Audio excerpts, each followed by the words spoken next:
everyone, and welcome to the 2025 Winter Youth Conference, hosted by the Seattle Neuroscience Education Initiative. We're so excited to have you here at the Sammamish Library here today. I'm Arthur Arlen. And I'm Other Collier. We'll be your MCs for this incredible afternoon of learning, discovery, and inspiration. So whether you're a student, parent, educator, or guest, thank you for being a part of the journey into the fascinating world of neuroscience. So what exactly is neuroscience? And why does it matter? Neuroscience is the study of the brain and the nervous system. It helps us learn, think, feel, and grow. From emotions and memory to decision-making and creativity. Neuroscience explains the science behind what makes us, us.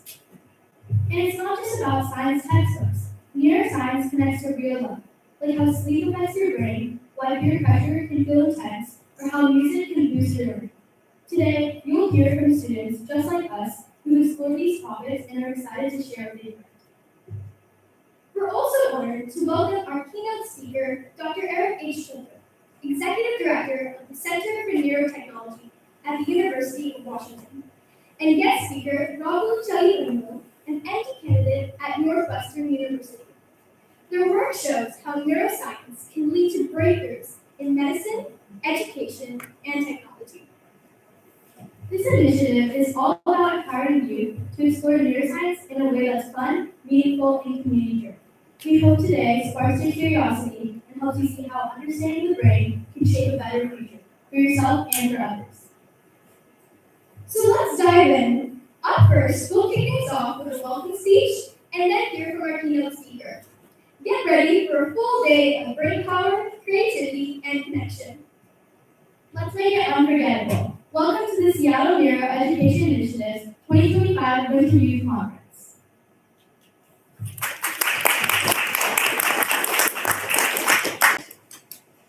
On behalf of the Seattle Neuroscience Education Initiative, thank you so much for joining us at the 2025 Winter Neuroscience Conference here at the Sammamish Library. We're living in a time when questions about the brain have never felt more urgent. How we learn, how we manage stress, how technology shapes attention, how communities support mental well-being. These abstract ideas, well, they're no longer abstract. They're questions that affect families, classrooms, and society at large. Neuroscience gives us a framework to approach these questions with care and evidence. It encourages us to replace assumptions with understanding and judgment with curiosity. More importantly, it reminds us that progress in science is not just about discovery, but also about responsibility and how we choose to use what we learn. Today is an opportunity to pause, think deeply, and engage with ideas that challenge us to see ourselves and others more clearly. That mindset is what this whole conference is centered around. Before we begin, we're honored to start the day with our keynote speaker, whose work reflects the real-world impact of neuroscience, merging research, education, and innovation. Please join me in giving a warm welcome to our keynote speaker, Eric H. Schulter, PhD.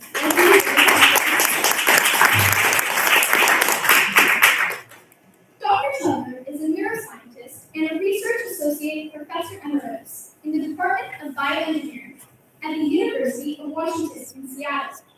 He also serves as the Executive Director and Education Director of the Center for Neurotechnology, where he's played a key role in advancing both neuroscience research and education.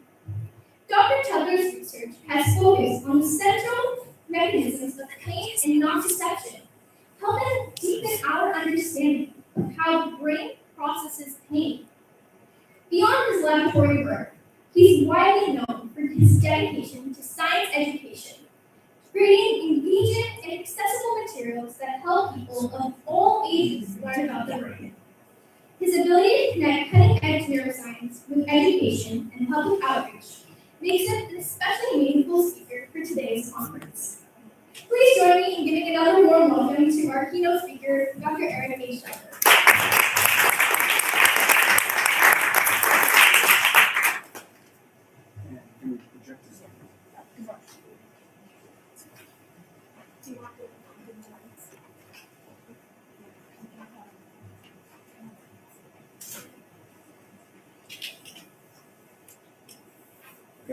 Well, thank you very much for inviting me, and thank you very much specifically to Arthur for inviting me.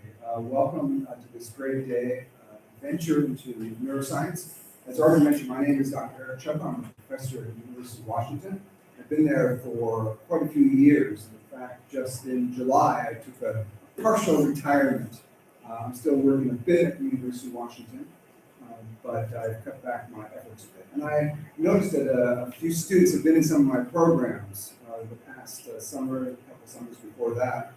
So it's good to see some friendly faces as well. During my talk today, what I want to do is talk a little bit about my own journey. We can go to the next slide. A little bit about my own journey through neuroscience, why I think it's important for everyone to know about how the brain works, not just neuroscientists, but the general public.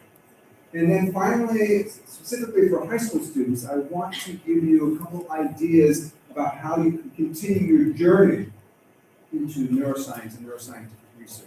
There's a few summer programs that I want to mention to you, and now is the time to apply for those. Next slide.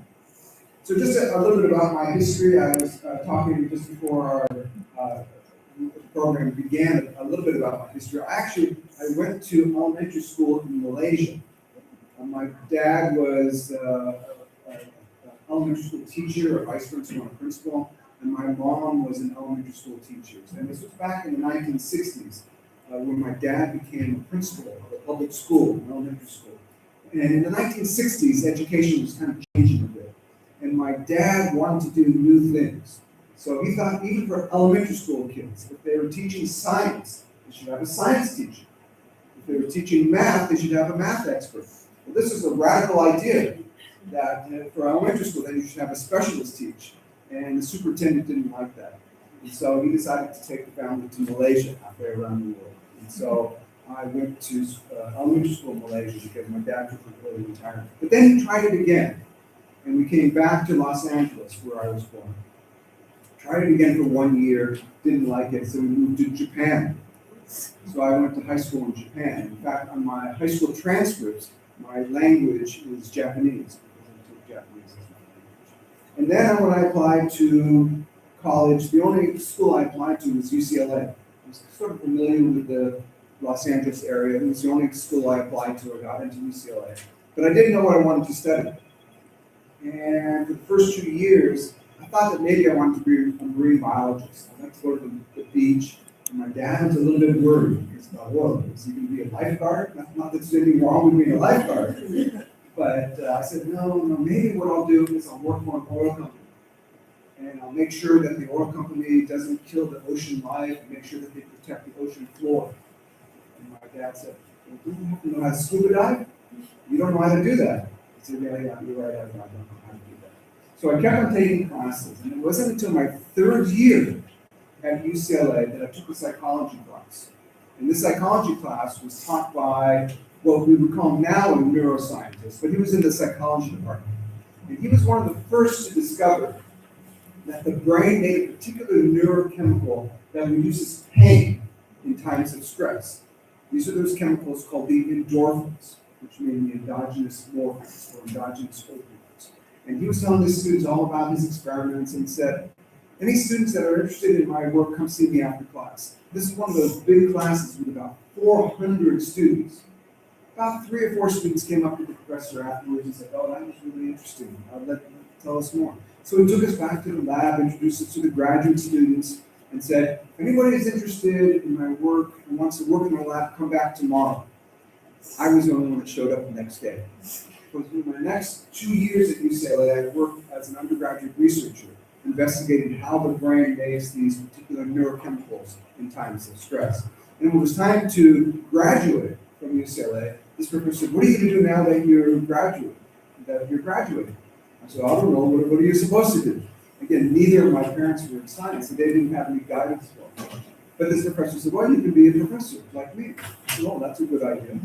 And so I applied to a couple of different schools, and I decided to go to the University of Washington. I got into a couple of different places because even as an undergraduate, I published papers, I was at meetings and things like this.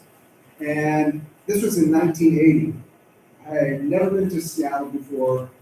And some of the older people in the audience might know what happened in the Pacific Northwest in the spring of 1980. Mount St. Helens blew up. So I had no idea what I was getting myself into. I didn't know anything about Seattle, never. We interviewed by phone and by a thing called the U.S. Mail. That's how we communicated in the old days. We actually wrote a letter, put it in a mailbox. Hopefully in 2 weeks you get a reply. Anyways, I was accepted and I started graduate school at the University of Washington. And I got my degree is actually in psychology, but I'm considered a psychobiologist or physiological psychologist, or what we would consider a neuroscientist. After my PhD, I went to the National Institutes of Health in the Washington, D.C. area, where I worked in the Dental Institute because I was very interested in how the brain responds to pain. And many of you have been to the dentist lately. You usually go to the dentist because something hurts, right? And maybe even during the procedure, things hurt. They were studying pain related to the face, and so that's why I went to the National Institutes of Health. After that, I went to Boston. I worked at the Department of Neurosurgery, and then I was off the position back at the University of Washington in 1991, where I've been ever since. So my core department is in the Department of Biology. The reason that I'm telling you this story is that that's my pathway. But for anybody in this room who wants to become a neuroscientist, there are multiple pathways. There's no right way. You can get into neuroscience through the fine arts, music even, art even. You can get in through the basic sciences, like neuroscience, biology, and even physics or engineering. Those are all pathways. My pathway is somewhat unique, but I expect everyone else's pathway to be equally unique. It won't be the same as mine, it won't be the same as someone else's, but there are multiple ways that you can get into the area. So you don't have to go to Malaysia, Japan, and these other places. There's all these different ways that you can get involved. As Arthur mentioned, I'm also the executive director of the Center for Neurotechnology at the University of Washington. This was a center that was funded by the National Science Foundation for 10 years, where we're interested in helping people who have suffered from a stroke or have suffered spinal cord damage, interfacing technology into the nervous system to help these people. For example, someone who has suffered a spinal cord injury, their brain may not be connected to the rest of the body, but maybe you could take a person's thoughts, record a person's thoughts, bypass the injured spinal cord, stimulate the spinal cord below the injury to get someone to move again. So those are some of the technologies that we're trying to work on at the Center for Neurotechnology. Next slide. In my lab, I've been involved in a number of different aspects. My most recent work has been looking at the role of a neurochemical called dopamine. Many of you probably know that dopamine is related to movement. People with a disease called Parkinson's disease, which is characterized by shaking at rest. People take small little movements like this, mainly a disease of the elderly. In fact, after the age of 60, it's almost 1 in 100 people who have Parkinson's disease, which is quite high. No one knows what starts the disease. We know what happens after someone gets the disease. We know that it's a loss of the neurochemical called dopamine. But about half the people with Parkinson's disease, which is mainly a movement problem, they have pain problems. No one knew why someone with a movement disorder, specifically related to the loss of dopamine, would have pain problems. My work in the lab showed that these nerve cells in the same part of the brain that's affected by Parkinson's disease, they respond to painful information. I also used a particular drug called 6-hydroxydopamine, 6-OHDA, which stands for 6-hydroxydopamine, which is a particular drug. It's a chemical that kills the same cells that are affected by Parkinson's disease. And so I was able to show that by depleting dopamine, pain levels in animals go up. So again, showing that dopamine has more than just this involvement in movement. So that's kind of the work that I've been doing. Also, I did some imaging studies as well as some collaboration. Okay, next slide. So why is it important that we learn about neuroscience? Well, I think it's important because, unfortunately, we will all know someone with a neurological disease. It's unfortunate, but neurological disease is so common. It takes a tremendous toll on people's pocketbooks as well as their emotions. Having to care for someone with Alzheimer's disease, for example, is a terrible burden on caregivers. We don't know how to cure Parkinson's disease, Alzheimer's disease, or Parkinson's disease. We have some treatments for it, but it's really just treating the symptoms. Like if you're sick and you have a cold, you might take an aspirin to reduce your fever. You're still sick, but maybe your fever goes down. Or you're taking antihistamine. It stops your runny nose, but you're still sick. That's really all we have. But maybe in the future, we can have more people involved, more therapies, more treatments to help these people. Also, there are career opportunities. It's not just as researchers, it's not just as clinicians, but there are many other jobs as science writers or even lawyers who have to know about neuroscience. So there are jobs available for people that know more about neuroscience. Also, perhaps if people knew more about the brain, it would affect their lifestyle choices. A lot of campaigns to reduce drug abuse, for example, are focused on the old "don't do drugs," which that campaign doesn't work. But maybe if people knew more about how the brain was affected by drugs, if we knew more about how the brain is affected by a head injury, maybe it would change the way that we behave. So that's another reason why I think that everyone should know about how the brain works. So there's lifestyle choices. And this shows just the next slide. Just shows some of the numbers. Again, so many people are affected by neurological disease. And this is just, I hate to say it, like the top 10, top 11. There's many other neurological diseases. And next slide. And this was a poll that was done a few years ago by the Dana Foundation. They asked people, do you know anyone or have you been affected by mental or neurological disease? 82% of the people said yes. So again, just to the numbers of people involved and the cost of treating these people is tremendous. So I think it's all very, very important that we all know more about neurological disease. We don't have to become professional neuroscientists, but we have to know more about the brain so we can ask the questions so that we can help people who we know, our friends and family. So there are drug therapies, new imaging techniques, and new ways to image the brain. And so I think the promise of neuroscience is tremendous in that we need more people, we need young people going into the field so that they can come up with new treatments and therapies to help these huge numbers of people that are affected by neurological disease. But sometimes neuroscience might be moving too quickly. And this is a new field that the people that were in my program last year, the YST Reach program, know about. This is the field of neuroethics. Scientists and researchers often can make things, or they can discover things, but they don't always think about the ethical and societal impact that their discoveries might have. So for example, if you could record someone's thoughts, or if you could put someone in a scanner that would reveal something about them or about their thoughts, whether they wanted to give it up or not, is that an ethical thing to do? Some people would say no. But some people would say, oh, my thoughts are my own. No one should have access to those. But we have the technology, and technology is getting better and better every day, that maybe you can extract someone's thoughts without their voluntarily giving up that information. Is that the right thing to do? Maybe not.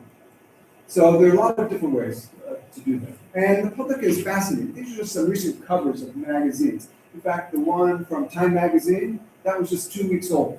That magazine just came out. That's the cover of a international magazine related to seeing the future and all about neuroscience and neurotechnology. This is on the cover of Time magazine just 2 weeks ago. So the public is fascinated by the brain, but we have to be able to understand it correctly. Because there are a lot of myths about the brain. Even though the public wants to know about the brain, there are often misconceptions and myths about the brain. My two favorite ones are the last ones. One is about, you ask anybody, how much of the brain do you use? What number do you think people usually come up with? That's what people think, right? They watch Hollywood movies that talk about how the brain is only used 10%, right? Complete myth. My response to anybody that actually says, oh, you only use 10% of the brain, my response is, if you remove 90% of your brain, you'd be perfectly fine?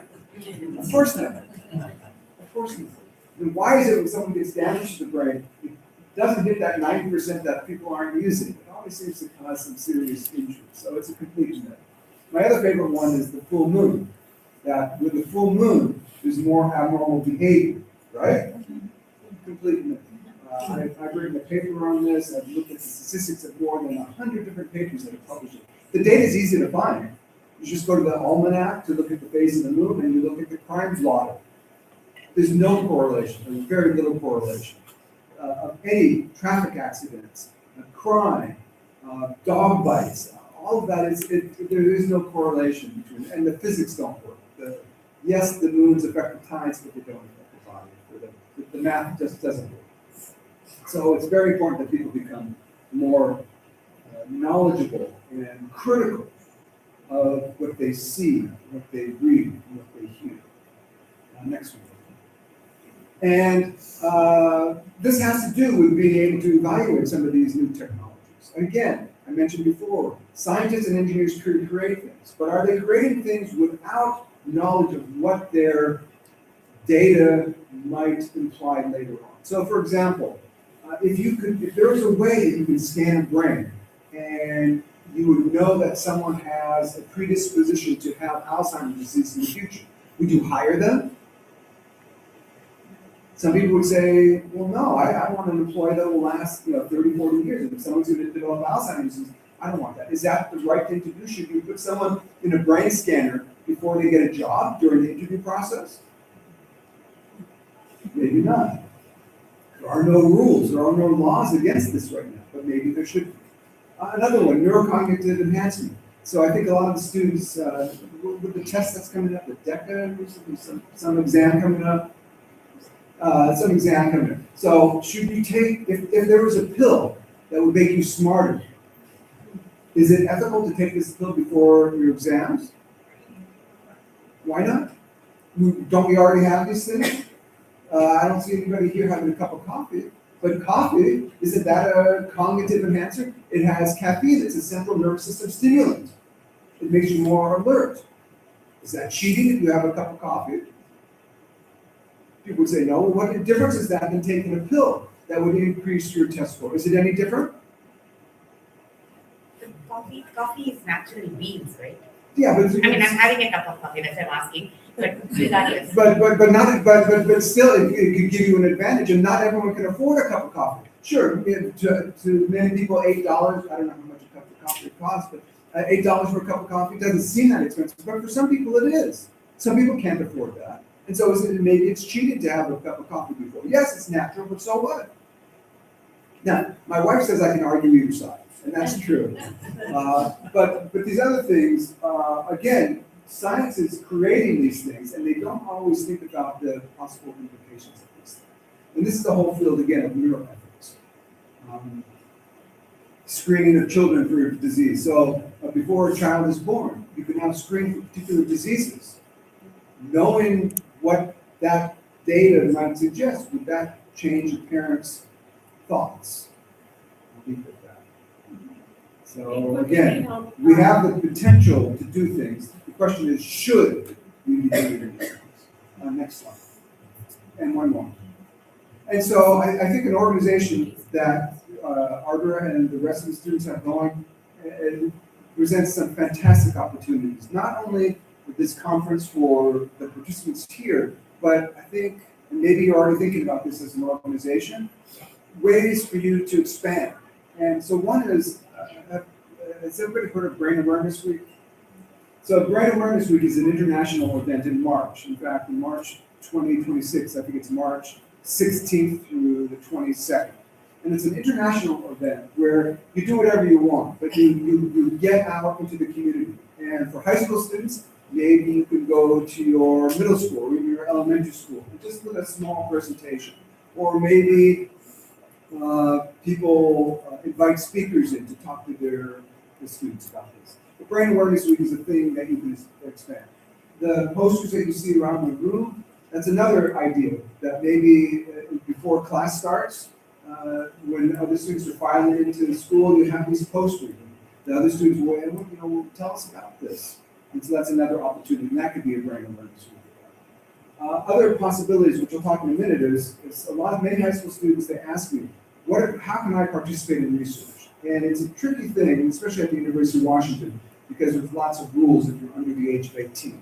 So there's a lot of rules and regulations that make it difficult, even for volunteers. The students say to me, You don't have to pay me. I'll work in your lab, you don't have to pay me. It's a problem. The University of Washington doesn't like that because they believe that if there's a position that you're not paying anyone for, you should be paying the person. And many places don't have that. And there's also lots of rules and regulations for students under the age of 18. But there are opportunities in the next slide. And don't have to memorize the slide. I'll send the slide to Arthur and she can send this out. These are some programs available around the country for high school students. Some of these programs, they pay the student to participate. Other of these programs, you have to pay to participate. So there's a mix there. And these are all over the country, but these are all neuroscience programs in the summertime. Oftentimes, some of these programs, even if you're a high school student, they will pay your travel, they will pay your housing, and they will pay you a small stipend to participate for a summer research, where you're embedded into research labs. The two at the top there, the first one, at the University of Washington, that's from the Department of Neurological Surgery. It is for high school students, but in this case, you have to be over the age of 18 for that one. But the other ones, you can visit them and see what they're like. But I encourage you to participate. I'm not endorsing these. I don't have any skin in the game, with these programs. I don't know the people that are involved in these, but these are ones that you and parents should check out in case you're interested in some of these. So again, all over the country. So if you like to travel, spend some time in a different place in the summertime, some of these programs are good for you. And the last slide. Again, I just want to thank Ardra and everyone else for being here today, and I hope that I've motivated you a little bit, and to the students here. Check out the summer programs and applications are due in the next few weeks. So if you're interested, check them out now or after. So. Okay, thank you very much.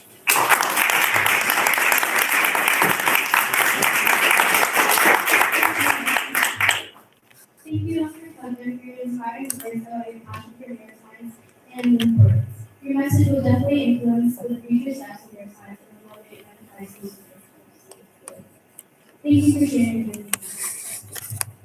Now I'd like to introduce Devarsh, one of our moderators for today. Devarsh is a high school student with strong interest in neuroscience. He is currently conducting independent research on amyotrophic sclerosis, studying how TDP-43, which is part DNA binding protein, A43, aggregates and why this process contributes to neurodegeneration. His work is focused on building a deeper understanding of molecular mechanisms and developing a methodology to reduce aggregation. In addition to his research, Devarsh is involved in an international non-profit organization named Neuroscience, which stands for microRNA Corp, where he writes student research abstracts and leads a student-run newsletter aimed at making scientific topics easier to understand for the public and highlighting the work of other students in the community. Devarsh also leads a student project at his school's Speech and Debate Club, where high school students support younger middle schoolers by helping them build communication skills, confidence, and critical thinking. Outside of academics, Devarsh enjoys gardening and practicing piano. He hopes to continue exploring neuroscience while contributing positively to the community's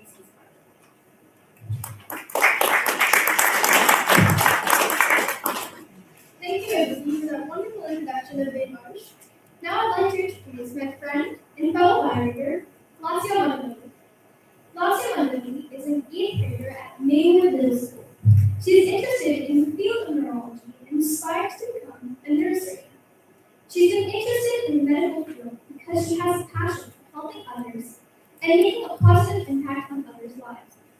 She is serving as an associated student body member this year. She is also the president and biology member of her school's National Science Bowl team. This year, she placed second at the North-South Foundation Senior Science Team. Additionally, she has been learning Kuchipudi for the last 10 years and has recently completed her Sapala dance certification. In music, she plays the violin and is a member of her school's advanced orchestra, as well as the Issaquah School District Honors Orchestra program. She's participated in the Washington State Science and Engineering Fair, also known as WSSCF, earning first place in 2024 and 2025. Her project was also accepted to the Thermal Junior Innovator Challenge this year, and she placed in the top 3% at the national level. She's excited to continue exploring her interests in STEM, arts, and leadership as she works toward her goal of becoming a neurosurgeon. And is also excited to be part of the 2025 Seattle Neuroeducation Initiative.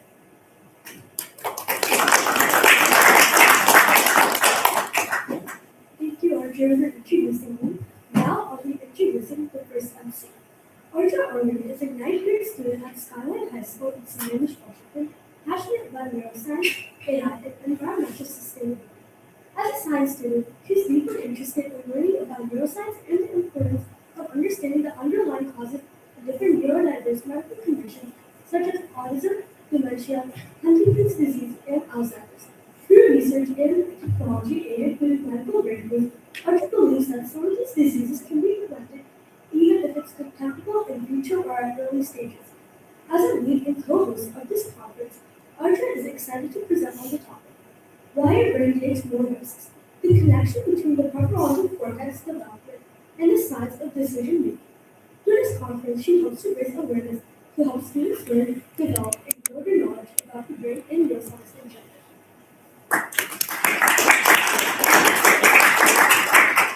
Thank you, Alicia. Now I would like to introduce our second MC, Aditi Kaur. She's an 8th grader at Maywood Middle School. She served as a 7th grade class representative and enjoys exploring a variety of academic and creative interests. She's passionate about spelling and proud to be the youngest qualifier for the Scripps Regional Spell Bee.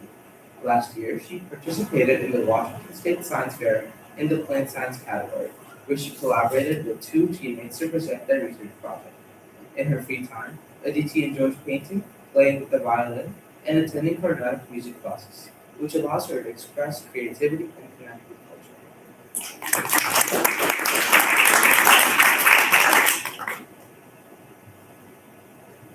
We will now be having our first presenter, which is Arjun Arvind, who will be presenting on the topic, why your teen brain makes more risks, understanding the prefrontal cortex development and decision making.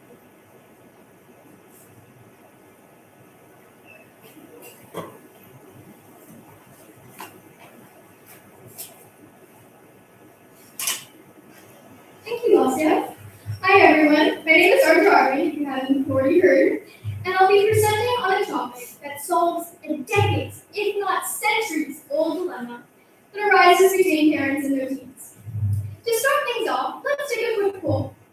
Who here has ever made a decision thinking that was a great idea at the time, and then not even 10 minutes later, you'll be like, wow, that was not who I find this work. Where's your hands, my guys? Yep.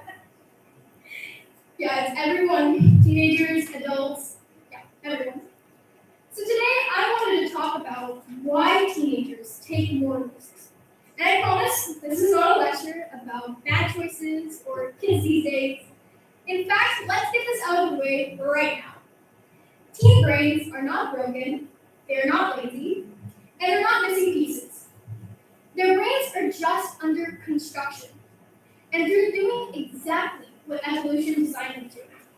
So parents, don't blame your teens, blame their brains. Now here's something that surprises a lot of adults. If you take a teenager, sit them down in a quiet room, and ask them logical questions. No pressure, no friends watching, and no time limit. Okay guys, time limits, they're a big thing for me. I don't know about you guys, but exams, they have always time limits, and I hate it. But if they aren't there, they're usually just as good as in reasoning as adults.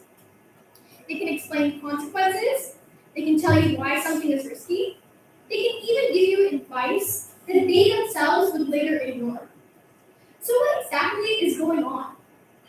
The answer is context. Teenagers are not the worst thinkers, but they're more sensitive to situations. Same person, different moment, drastically different behavior. To understand why, we need to talk about the one part of the brain that gets blamed for basically everything. Meet the neurological dumpster, everyone, the prefrontal cortex. I I like to think of it as the brain's air traffic control because this is some part of your brain that helps planning and stopping yourself from doing something really different. It's that voice that says, hey, slow down. Let's think this through. Maybe don't do that. Essentially, it's the annoying part of your brain everyone doesn't want to listen to. Here's the important part. This system is not fully mature until your 20s. Yeah, very, very long time, I know. But it's not because something went wrong. It's because the brain is still fine-tuning its connections. During adolescence, the brain is doing a massive cleanup and upgrade. It's pruning unused connections, strengthening important ones, and improving communications between regions. So the transitions, basically, your brain is optimizing for speed and efficiency. But it's not quite done. So here's where things get interesting. While the brain's control system is still upgrading, another system is already running at full volume, blasting it through the roof. Can anyone think what it is? I'll give you a hint. It's when your mom says, hey, you should probably do your chores, and I'll do something for you in return. What is that called? Reward system. I heard that somewhere. Yeah. It's the reward system. This system is all about motivation, excitement, novelty, and learning from rewards. And during adolescence, it's especially sensitive, especially to something specifically. What do you think is the highest reward for teens? Social validation. Yeah, we're all on the right track here. It is social rewards. Guys, I want to be liked. Everyone wants to be liked at this age. Being liked, being noticed, not looking stupid in front of friends. Yep, that's all there. These things don't just feel important to teens, they feel urgent. Now imagine these two systems working together. One side, you have a control system that's still improving, but you're learning how to manage pressure in real time. And on the other side, you have a reward system that's basically saying, this matters, do it right now. And then add a very special thing, peers. Peers don't just influence behavior socially, they literally change how the brain values outcomes. In experiments, teenagers take significantly more risks when friends are watching, even when they know those risks haven't changed. It's not because they suddenly forgot the rules, it's because the reward system just turned the volume way, way up. Your brain is basically telling that people are watching, and this counts. And this is where we talk about hot versus cold decisions. Cold decisions are calm. They're like water. You're alone, no one's rushing you, and no one's judging you. In these moments, as teens, we think a lot like adults. We're very, very reasonable. And hot decisions, you can guess it. What is it? Emotional. Yeah. Social, time pressure, high stakes. It's when things get very tricky. Because knowing the answer is different from executing it when your heart is racing and your friends are staring at you. This is also why simply saying, just think about the consequences, doesn't always work. They already did. It's just not in that moment. Now here's the part I want everyone to hear, especially the adults. This phase of development is not a mistake. Adolescence is built for exploration. The same traits that lead to dumb decisions are also the traits that help people. Can you guys think of anything that you would probably do in teen? Not sleep and then sleep later. Okay, other things that. Okay. Sleepy cry today. It's okay. Try new things, learn quickly, take initiative, build identity, and leave your comfort zone. Risk isn't always reckless. Trying out something scary, speaking up when your voice shakes, trying a hard class. I bet you're all doing a lot of hard classes right now. And starting something new. Those are all risks, but they're also how growth happens. So the goal isn't to necessarily eliminate risk. The goal is to have smart risk with guardrails. What actually helps teenagers make better decisions? As a teen, I'm saying it from my own experience. And it's 3 things very consistently. First, change the environment. Reduce the most dangerous combinations, like speed, peers, and distraction, especially during high-risk periods. Second, add guardrails. Clear rules, gradual privileges, boundaries that scale with experience. And third, practice decisions before they're lost. If-then plans, pre-commitments, little bits of friction that slow things down just enough for your brain to catch up. And I tried it, and it works.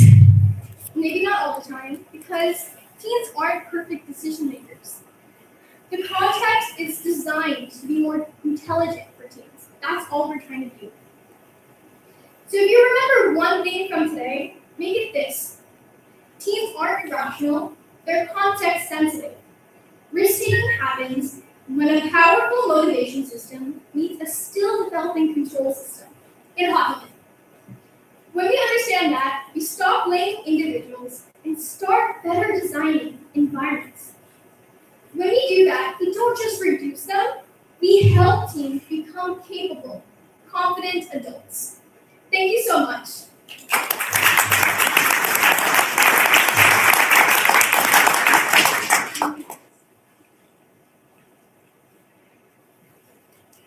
Thank you, Arthur, for that. That was such an impressive presentation. It was so exciting to listen to, and we all learned a lot more about the teenage brain. Next, we're welcoming Veer Shah, who will be presenting on sleep and your growing brain. Veer is a rising senior at Lake Washington High School with a deep passion for human anatomy, physiology, and a long-term goal of becoming an orthopedic surgeon. He's especially drawn to the brain as the body's control center, and is excited to explore the neuro side of this initiative. Beyond academics, Veer has built a moon rover using Arduino for Washington TSA, played piano since age 5, and competed on the water polo swim team, experiences that have shaped his creativity, discipline, and resilience. Service has been a major part of Veer's life. Through Structural Foundation, he's cooked meals for shelters, made blankets for animals, planted trees, and volunteered at a memory care home where he plays piano and creates activities for seniors. He regularly fundraises for St. Jude Children's Hospital and tutors younger students in chess to support his cause. With involvement in POSA, DECA, TSA, etc., Veer is committed to growing in biology and hopes to make a meaningful impact through this neuroeducation initiative. Over to you, Veer.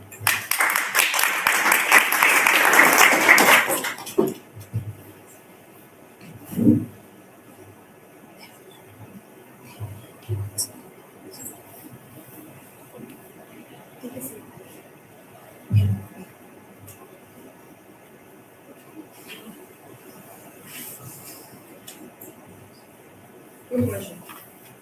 Raise your hand if you got 8 hours of sleep last night.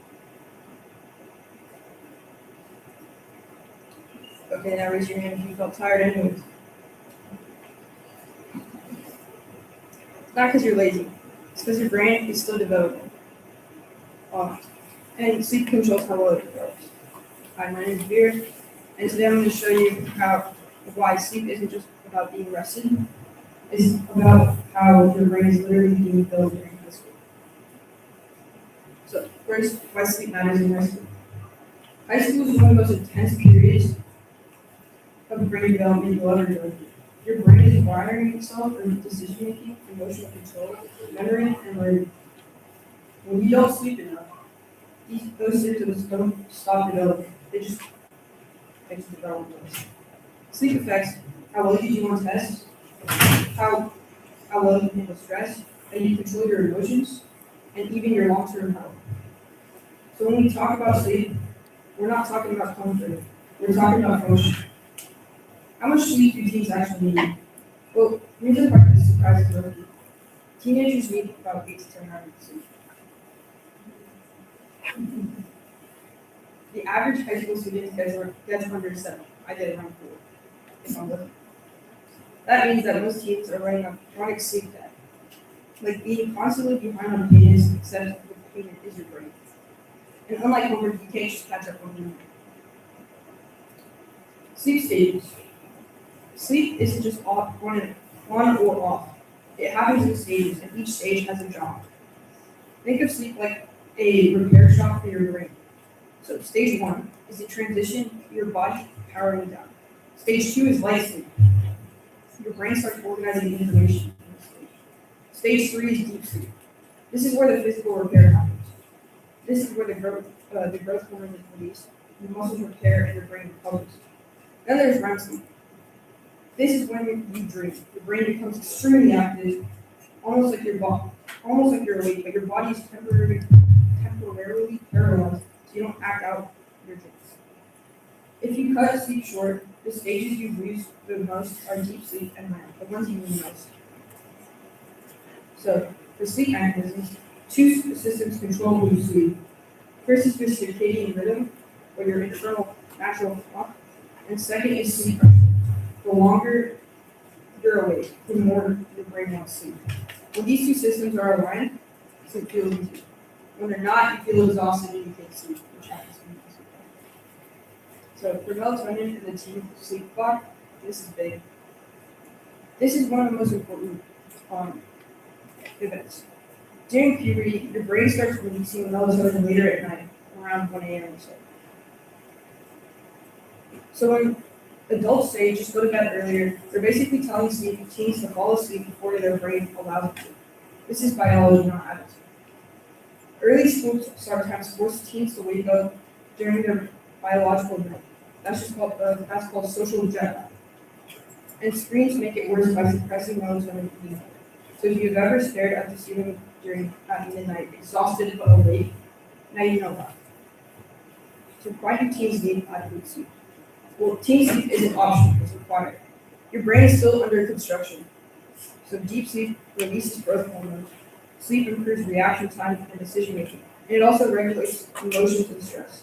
It even strengthens your immune system and helps regulate hormones that control appetite and metabolism. Sleep isn't just mental, it's physical, emotional, and hormonal. Sleep in the development brain.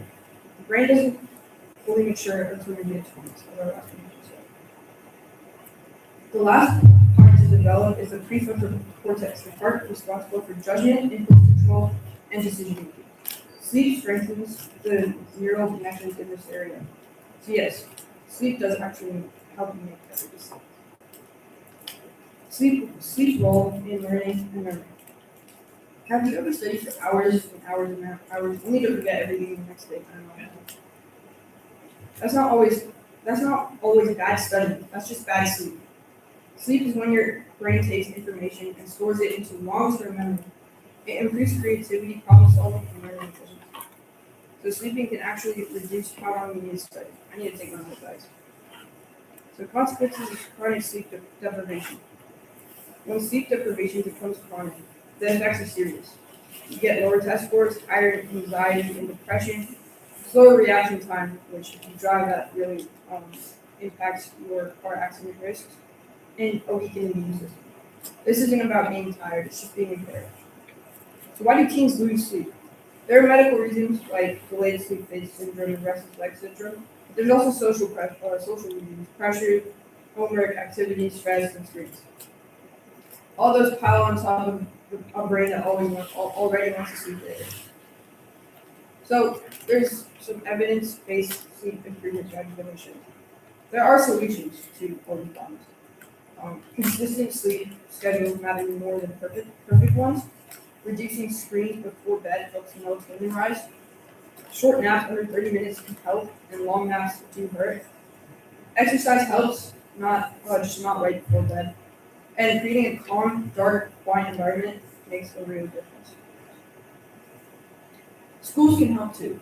Later start times, sleep education, and mental health support have all been shown to improve student performance and well-being. This isn't about lowering standards, which align with biology. So here's what I want you to remember. Teen sleep changes are biological. Sleep is essential for brain development and academic success. And prioritizing sleep does not make you weak, it just makes you functional. Sleep isn't wasted time. It's when your brain becomes the version of itself you need to.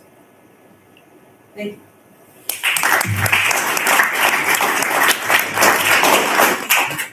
Thank you, Andrew, for your wonderful presentation. It was great to know that sleep is essential for your healthy development, learning, and emotional regulation in teens as they grow. The next presenter we'll be having is Ara Farah, who will be presenting on the topic, when does your brain actually finish growing, neuroplasticity, and brain deterioration into the mid-20s? Ara Farah is an 8th grade honors student with a strong interest in science, math, and English. He's passionate about STEM, especially robotics and coding. He's always looking for ways to challenge himself and build new skills, whether it's in school or hands-on projects. Outside the classroom, Art is a peace boy and loves playing cricket whenever he gets the chance. He's also a proud member of the National Junior Honor Society where he volunteers at local buildings, helps with community service activities. This year, Art started coaching elementary school kids in Colombia so they can explore STEM and participate in competitions as well. Now I'm going to be handing it over to Hello, thank you for the introduction. My name is Alan and I'm an 8th grader from Gateway School. Today, I will be talking about when does your brain actually stop growing. Before we begin, I have a question for all of you. How many of you believe that our brain reaches the peak like a linear path and then simply stops? Hands? Anyone? Okay. Well, you're all right to be confused. The answer is a simple yes or no. According to groundbreaking research from the University of Cambridge, our brains move into 5 distinct epochs, which are stages, each with its own unique rules. Let's dive in. The first epoch is the childhood epoch, ranging from birth to age 9. This stage is maximally unconditional because the bottom brain is rapidly increasing physical size. It is also simultaneously filling out its internal structure in a process known as synaptic clearing. The brain eliminates an overabundance of neurons created at the beginning of life to become faster and more specialized. A lot of people believe that smarter people have larger brains. However, contrary to the popular belief, intelligence is actually driven by how effectively the brain improves these synaptic circuits to be more efficient. Almost all physical volume growth stops before you even reach top. The second stage is known as the adolescent epoch, ranging from age 9 to 32. During this era of adolescence, the brain is characterized by a ruthless efficiency, which can be seen when a teenager learns a complex skill, like learning how to drive. But initially, the process is clunky and sometimes even overwhelming. But as white matter, the brain's wiring increases, the neural pathways between the visual cortex and the motor functions strengthen and speed up. Functional groups become more interconnected, achieving a balance known as small wilderness, allowing the teen to learn to steer, brake, and monitor traffic simultaneously without conscious strain. It is the only era where neural efficiency actually increases. Just as the driver moves from panicking at a yellow light to calmly calculating a safe stop. This phase leads to the enhanced reasoning and emotional regulation that defines transition in the adulthood. What do you think? Is the brain fully mature at 25 like we just thought? Anyone? Raise your hand. Yes, you are. Well, most of you are right. Research shows that adolescent like reorganization actually reaches its true turning point at age 32 and not 25 like previously thought. During the adulthood epoch, in between ages 32 and age 66, the brain's architecture begins to stabilize, and the intelligence plateaus. However, the brain becomes more compartmentalized, leading to stronger local organization, but weaker global integration. There's another popular myth which Dr. which speaker mentioned that we only use 10% of our brains. In reality, that is extremely unrealistic because at all times the brain is active. Even as global integration weakens, your brain still works fully to maintain stability and cognitive function.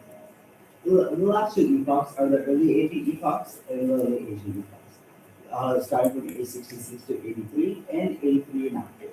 Starting at age 66, the white matter, or the brain's wiring, degenerates and the brain clusters into specialized groups. Imagine when the members start playing solo projects. They are also extremely talented, but no longer playing safe. After age 83, the connection between age and brain features weaken, and the whole brain connectivity declines even further. Another myth that brain plasticity, or the ability for the brain to adapt to the environment around you, stops as you get older. This is not true. The brain remains adaptive throughout life, and many individuals maintain powerful cognitive function well past the age of 80, proving that later life brain health is a unique journey. An example of this, which I've seen, is my grandmother, who is now about 70 years old. Until 2 or 3 years ago, she could not use the smartphone. She could not text or call. However, now she can effectively use her phone. She can book a taxi. She can call. She can even text and for help, showing that the brain can still adapt, just even at an older age, just at a slower rate than other phases like the adolescent and adulthood. In conclusion, the human brain never truly stops adapting. As the Cambridge study shows us, our journey is not a steady slide, it's not a linear path with, we're peaking and sliding to early, but a series of major turning points. While the wiring in the brain increases and changes over 90 years, your brain's ability to specialize only increases with time. However, remember that almost all physical growth starts before the age of 10. Yet, the brain remains adaptive throughout life. Thank you for listening.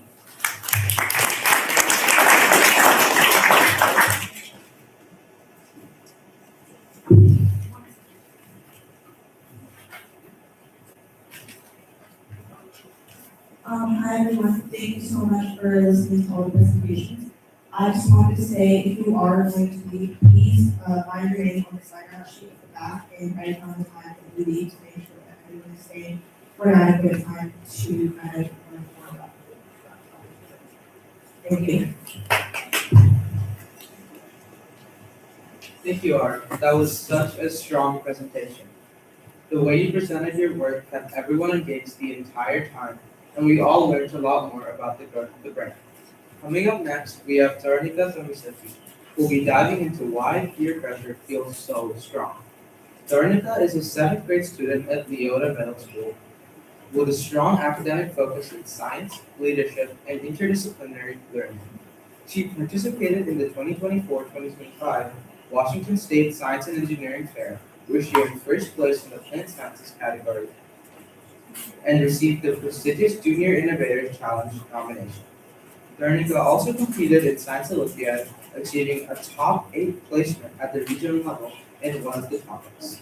In addition, she was a member of a future problem-solving team that advanced to the state competition last year.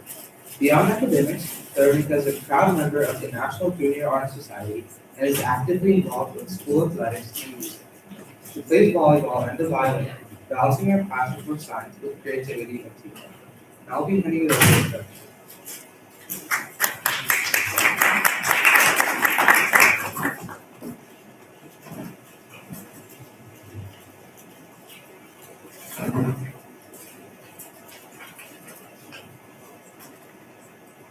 Good morning, everyone. I want to start with a question. Have you ever done something just because your friends were watching? Maybe you joined a fun TikTok trend or wore a certain outfit or laughed at jokes made in your party friend. Yes, that's peer pressure. And today I'm here to talk about why peer pressure feels so strong, especially during adolescence. By looking at what's happening inside our brain and by sharing with all with some of the students between 6 to 12 grades taking the survey. What is peer pressure? Peer pressure is the influence that people of our age, especially students and adults, have on our choices. It can be positive, like encouraging someone to study harder and to join a team sport, or it can be negative, like daring someone to skip class or practice their list. Either way, peer pressure is powerful and operates on a wide impact. In fact, a survey of 34 students between 6 to 12 grades said they about peer pressure. That shows is something nearly all of us experience at this age. Our brain has a special set of regions called a social brain network. These areas help us understand other people's thoughts, emotions, and intentions. The media prefrontal cortex helps us think about ourselves and imagine what others are thinking about us.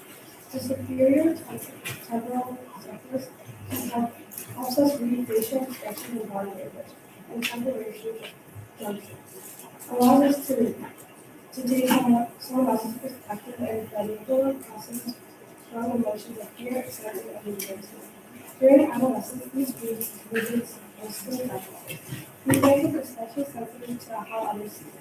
I surveyed reflected students and why peer pressure is mostly in school, experiences, and social media, all areas where social evaluation is really right. Another key player to the brain's reward system. When a friend approves us, our brain releases a dopamine, a chemical that makes us feel good. Cues in the cortical part. The reward system damage faster than the brain's decision-making center, the prefrontal cortex. So during adolescence, peer pressure feels incredibly rewarding while our ability to fully evaluate risk is still catching up. That's why peer pressure can feel stronger than advice from parents and teachers. In my survey, most students said they experience both positive and negative peer pressure. This shows how powerful the reward system is. It can motivate good choices like working harder in school, but also risky ones like changing who we are just to fit in. We see this every day. Positive peer pressure might be friends encouraging to join a club or volunteer.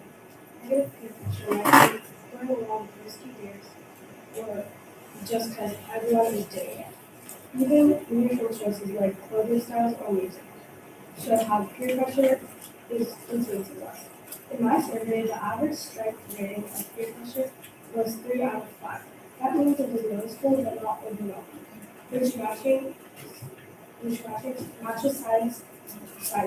Our brain makes a person feel powerful, but we still have some control. So what do we do? First, we can pause and ask ourselves, is this what I actually want? Second, practice saying no politely. It gets easier over time. Third, surround yourself with friends who support positive choices when I ask students how to resist negative peer pressure, the most common answer was supporting friends, self-confident, and thinking about consequences. That tells us we already have the tool. We just need to use that. To wrap up, peer pressure feels strong because adolescents' brains are wired to value social inclusion, while decision-making systems are still developing. My survey confirmed this, and almost everyone feels peer pressure, especially around school appearances and social media. But understanding science gives us power. We can choose to use peer pressure to provoke and not risk. So the next time you feel peer pressure, remember that your brain is making a privilege feel extra powerful, but you still have the choice to be yourself. Thank you.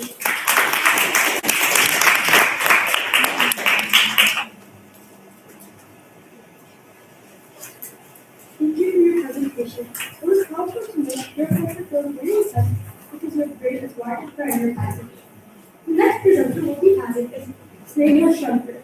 She will be presenting on the topic bullying in the developing brain, how social trauma affects neurodevelopment. Sneha Shankar is an 8th grader at Skyline Middle School. She chose to present on this topic because she's really interested in neuroscience and understanding how the brain actually works.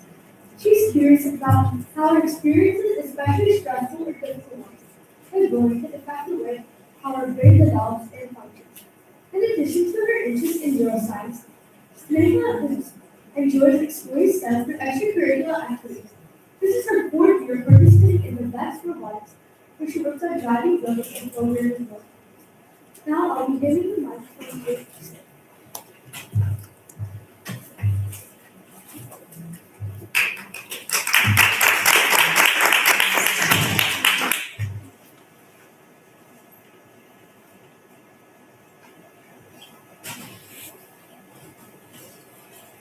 Every time a child is laughed at, ignored, or told they don't belong, something deeper than their feeling of included. Their brain begins to label ordinary spaces as dangerous. Good morning. My name is Snehal Shankar, and today I want to talk about how social trauma affects the developing brain. Let me start with a story most people never know. Picture a classroom full of students, bright minds buzzing with curiosity, laughter, and excitement. Now imagine a girl entering that room with crutches. The chatter softens into whispers, eyes blink away.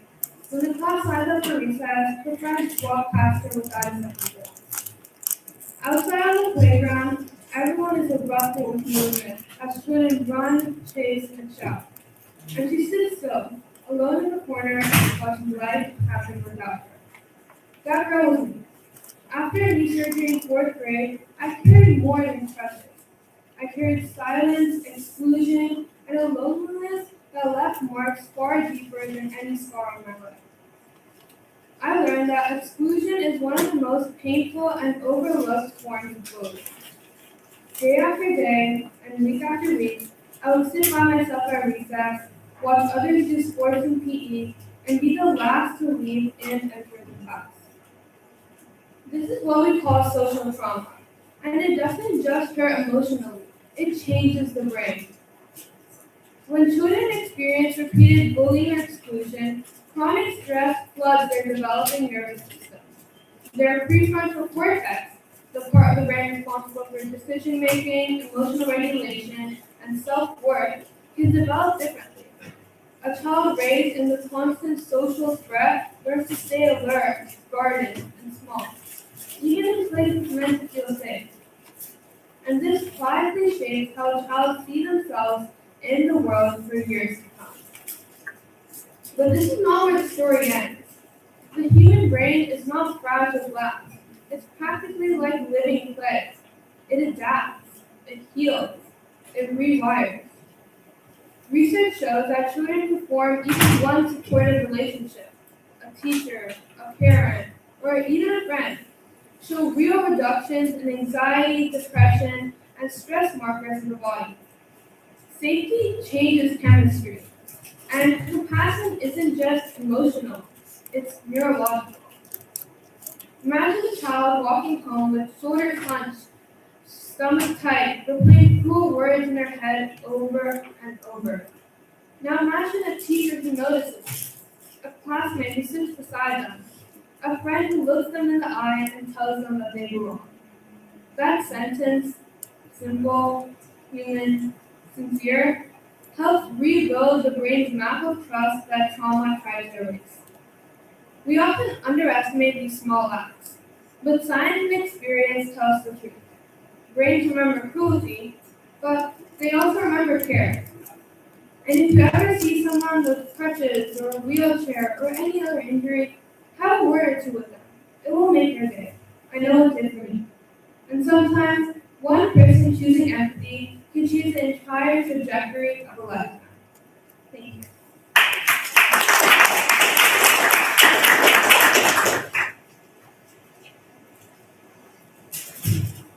Thank you, Sneha, for that wonderful presentation. And now we have the second session.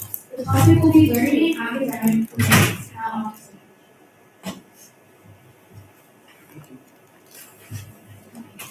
Now, we're excited to introduce Vidhi Shukla, who will be speaking about the neuroscience of granite versus space learning. Vidhi is a sophomore at North Creek High School with a strong passion for science. She has been a member of Science Olympiad for the past 3 years, during which she has enjoyed challenging herself and deepening her understanding of the life sciences. She also participates in Science Bowl, embracing the opportunity to explore science in greater depth. Her fascination with the human body, particularly the brain, has led to a strong interest in neuroscience. She finds the field compelling because of the brain's central role in how people think, feel, and perceive the world. Vivi was especially excited to be involved in this project, as it provides an opportunity to learn more about the brain while sharing that knowledge with others. In addition, Vivi is involved in her school's band council and science club, where she collaborates with peers on creative and scientific projects. With that, turn it over to you. Thank you. Hi everyone. Today I'm going to be talking about the neuroscience of granite versus space repetition. Many students cram before tests because it feels productive. But neuroscience shows that the brain doesn't actually learn that way. In this presentation, I'll explain how memory works in the brain, what happens neurologically when we cram, and why spaced learning is more effective, and which study techniques are supported by research. So, to understand study strategies, we first need to understand about how learning works in the brain. Learning occurs when neurons communicate and form stronger synaptic bonds. The more often that these connections are used, the stronger they become. The hippocampus plays a key role in forming new memories, especially facts and evidence, while the prefrontal cortex handles attention, planning, and working memory. Another important concept is neuroplasticity, which is the brain's ability to change based on experience. This means that study habits can physically change the brain based on experience. This means learning isn't just storing information, it's actively reshaping neural networks. So what is cramming?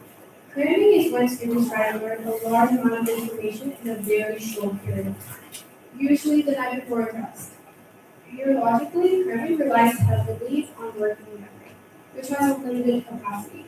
Because of the information processing quickly and under pressure, the brain uses surface-level encoding rather than deep understanding. This creates fragile memory traces that are easily disrupted, especially once the test is over. That's why you usually forget everything right after the test. Spaced learning involves reviewing information multiple times over extended intervals. Each time the brain revisits the material, it reactivates neural pathways, making them stronger and more efficient. This process supports long-term potentiation, which is the biological mechanism behind learning. Spacing also allows the brain to detect what it's forgetting, which actually strengthens memory when the information is relearned. So, short-term memory can only hold a few pieces of information at once and fades quickly. Long-term memory, however, requires structural changes in the brain. Spaced learning helps move information from the hippocampus into long-term memories across the cortex. Cramming rarely allows that transfer to happen, which is why information disappears so quickly after exams. During cramming, the prefrontal cortex is working intensely to maintain information temporarily. At the same time, stress increases releasing cortisol interferes with the hippocampus's ability to improve memories and could even weaken synaptic plasticity. This means that although cramming may produce short-term recall, it actually disrupts the brain's ability to store information. Spaced learning allows repeated activation of memory circuits over time. Each session strengthens synapses and increases the efficiency of neural communication. Breaks between study sessions activates the brain's default mode network, which is involved in integrating new information within existing memories. This makes learning more meaningful and easier to retrieve later. Sleep is one of the most important but overlooked factors of learning, as many of my peers have told us about. During slow wave sleep, the brain replays newly learned information and transfers it from the hippocampus to the cortex. Cramming often reduces sleep, interrupting this consolidation process. Spaced learning usually includes normal sleep cycles, which dramatically improves long-term retention and understanding. Stress affects learning at a chemical level as well. Cramming increases cortisol, which reduces attention and impairs memory formation and decreases cognitive flexibility. Spaced repetition, on the other hand, keeps stress at a manageable level, allowing neurotransmitters like dopamine and acetylcholine to enhance motivation, focus, and synaptic plasticity. This creates an environment where learning is biologically supported rather than disrupted. Decades of cognitive neuroscience research supports spaced learning. Studies show that spaced repetition leads to better recall after days, weeks, and even months. Brain imaging research shows stronger and more distributed neural connection in students who use spaced learning. Cramming may boost short-term performance, but the forgetting curve is much steeper. Spaced learning is used outside the classroom as well. Language learning apps use algorithms that schedule reviews at optimal intervals. Athletes, musicians, and professionals practice skills over time because motor and cognitive skills require repeated reinforcement.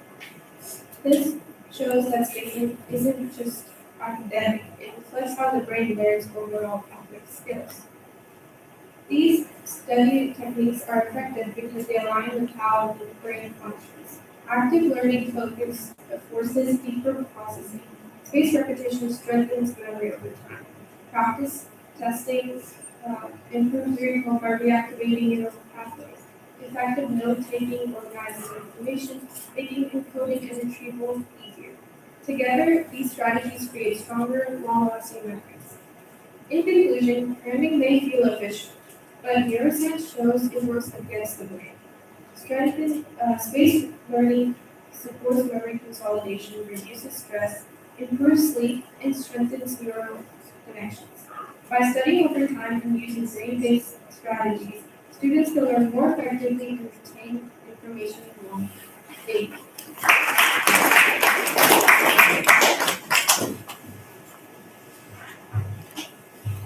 Thank you, Vivian, for your amazing presentation.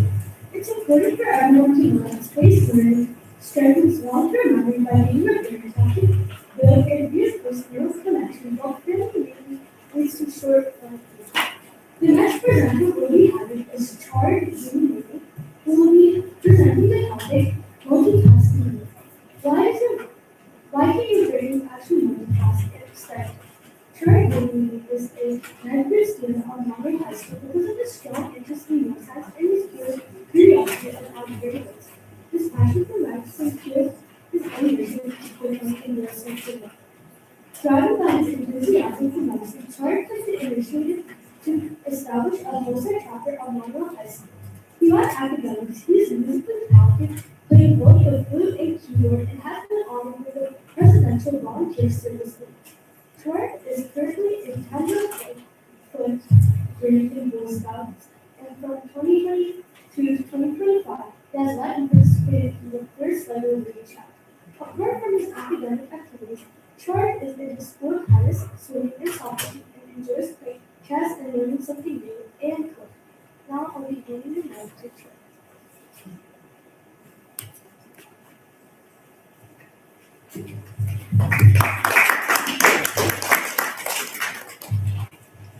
Good afternoon, everyone. My name is Jeffrey, and I'm from ninth grade. Many of you guys might know what is multitasking. Multitasking means trying to perform two or more tasks concurrently, but usually ends up just switching between tasks instead of doing it simultaneously. This can create an illusion of productivity, but usually ends up in becoming less productive and increasing performance errors. Why can't our brain multitask? Our brain was made for serial processing, not parallel. Since multitasking makes more errors, several key parts of our brain focus on the task code. So, looking at task code information and disregarding the rest. What are the consequences of multitasking? Since multitasking requires more energy, it taxes the prefrontal cortex, creates cognitive fatigue, which leads to more errors and wastes time for setting attention. The brain system for attention and executive control get overwhelmed by this complexity, creating bottlenecks. What are bottlenecks, you ask? Bottlenecks are the inherent amount of information the brain can process at a time. Why does multitasking fail? Since our brain has limited amount of space, trying to do multiple complex tasks create bottlenecks. Since our brain can actually multitask, it is called task switching, which means they just rapidly switch their attention between two topics, which consumes more mental energy and has poor focus. And study tips. First, get a good night's sleep. A 2019 study shows that there's a positive correlation between the student's grade and the amount of sleep they got. This doesn't mean right before a big test, but it means between multiple nights before you're doing most of your study. Then switch up your study environment. Studies show that switching up your environment every day can increase recall performance. So don't stay at your home every day. Go to like a library or somewhere new you haven't explored yet. Then stay in an environment that works. This might contradict the last reason, but If it's actually productive and is comfortable, you should probably stay there. Then eliminate distractions. Silence your phone, minimize background noises, and stuff that can interrupt your study session, such as TV, radio, or loud surroundings, and move away from them. Snack on smart foods. Coffee and candy may give you a temporary boost, but then it'll cause a sugar crash. So, for a sustainable and reliable source of energy, snack on fruits, nuts, or whole grain. Another technique is the SQRRR technique. First, survey. Instead of reading the entire book, start with a chapter and skim and take notes on headings, subheadings, charts, and other sound features. Then, question. Make questions on chapter's content, such as what is the chapter about and what are the key notes. Then read. Beginning to read the chapter and look for the answers you created. Recite. After reading a session, summarize in your own words what you just read, recall the major points, and answer the common questions from the chapter. Finally, review.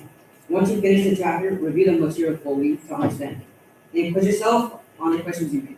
If you got any questions wrong, go back to the part of the chapter where you got them wrong. Then go back and see why the answer was right. Then got the Feynman technique. The Feynman technique is one of the best techniques because it just simply means if you want to know something well, just tell it in simple terms. So first, set the stage. Write the concept you're writing about and jot down everything you know about it. Then, real life 5, assess, study. After that, explain the concept in your own words about what you're teaching and teach that to someone that has no idea what you're talking about. Then, start reading and take notes. Organize, convey, and review. Finally, if there's cautionary writing that has complex vocabulary, go back and break it down into simple terms. Thank you.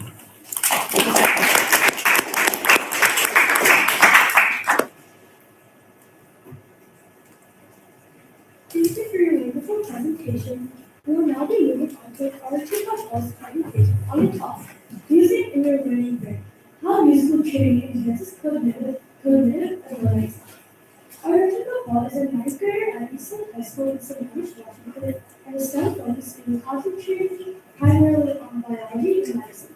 She is deeply fascinated by the complex systems of the human body and how they work together to support every aspect of life, especially the brain. She participated in the musical Science Olympiad team, placing in the top 10 for both her events and visuals, and has also competed at the Washington State Science and Engineering Show, winning first place in both 2024 and 2025, with her most recent project ranking in the top 3% of middle school projects nationwide.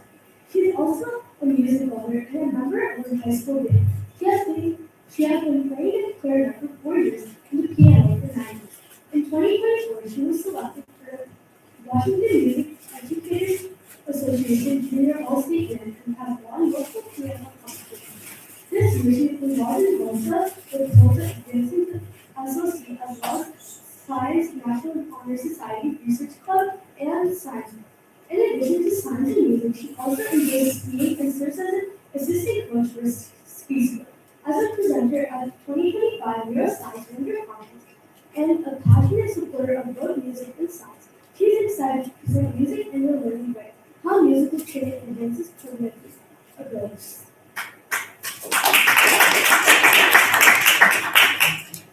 Hi everyone, my name is Gracie Nicole, and I just want to go to a survey. How many of you guys listen to music or you have some practices in our day? That's what I thought. Music is something that we interact with almost every day, but the thing is, so many of us have no idea how harmful it is to the brain. It doesn't just entertain us, contrary to popular belief. It literally changes the way that our brain will grow, work, and connect with others. First, one of the coolest parts about how music affects the brain is that the effect is almost instantaneous. When we listen to music, the brain's pleasure centers are activated, and dopamine, which many of my peers talk about, is released. Dopamine is a neurotransmitter which is associated with happiness and motivation. What's really interesting is how fast it happens. A really interesting fact is that sometimes when we're listening to familiar songs, our brain can predict the peak in positive pleasure while we listen to it and actually release the dopamine before that moment even is. Research has shown that music can be linked to increased immunity with higher levels of antibodies and cells that protect against illness. Music has even been used in medical settings, helping patients with conditions like depression, Parkinson's disease, which Dr. Tugler talked about, and even premature birth. On a developmental level, learning an instrument increases brain power in the brain, which improves learning, memory, and auditory processing. One of the main reasons why music is so incredibly powerful for the brain is because it activates so many regions all at one time. Since it strongly links emotion and memory and activates the hippocampus, which is responsible for memory formation as well as emotional responses. This is why music can make us feel such a wide spectrum of emotions, like joy, calmness, or even sadness. Different brain areas are activated depending on how we choose to interact with the music. Like, for example, remembering a song can stimulate the visual cortex, listening activates the auditory cortex, and playing an instrument engages the motor cortex. Different musical elements are also processed in different areas of the brain. Melody and rhythm of a song, for example, are handled by the right temporal lobe, while lyrics and pacing are processed by the left. The frontal lobe helps connect music with thoughts, emotions, and memories, making it a really powerful tool in our everyday life. Music also plays such an important role in executive function. Executive function includes skills like planning, problem solving, decision making, focus, and self-control, all of which are so extremely applicable to our day-to-day life. Like, for example, adults here, I'm pretty sure you can verify every single one of these skills is used in your work, right? Right. So playing an instrument, for example, requires concentration, discipline, and sustained attention. You're not always going to get a song on the first try. You're going to have to do it multiple times, working on small sections and trying to really fine-tune your skills. And this will strengthen your inhibitory control. Even just listening to music, it doesn't have to be playing, it can just improve focus and attention. Contrary to popular belief, some music can be distracting, but a lot of it is great for focus and attention. Music therapy is especially effective because music is very complex, and most importantly, it's multisensory, which means it engages multiple brain systems at once. Music also provides structure and motivation, making it a powerful tool for improving attention and cognitive control. Another major benefit of music is its impact on neuroplasticity.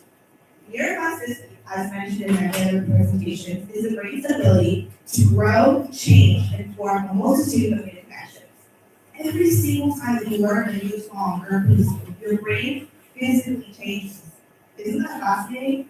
While the brain is the most flexible during childhood, music helps it maintain plasticity through life, allowing your problem-solving skills and other higher cognitive skills to be sharp. One reason music is so effective is that you actually just never finish learning it. There's always going to be a new technique, a piece, or an instrument to master. Music activates so many parts of the brain at once, strengthening your neural connections and improving your thinking speed. Studies have shown musicians often perform better at cognitive tasks than non-musicians as a result. Music is also strongly connected with memory learning.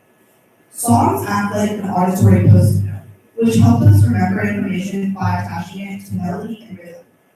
A great example of this is sometimes when you listen to an artist, like, I don't know if you guys have heard of Bob Dylan, but a lot of their music are more mellow or like sad, which evokes that same emotion in you because you're like hearing someone else's story in their own voice. And music will engage us in memory-related brain areas like the hippocampus and prefrontal cortex. This is really powerful in dementia patients because they're able to retain the memories, emotions, and moments of their life, which are which musical memory will unlock. But other forms of memory, like just straight memories of like talking to this person or learning this, will often disappear. In learning environments, music will help with focus and motivation. For example, like motivational music is used to energize learning if you're like really tired working at 2 a.m., like a lot of us do.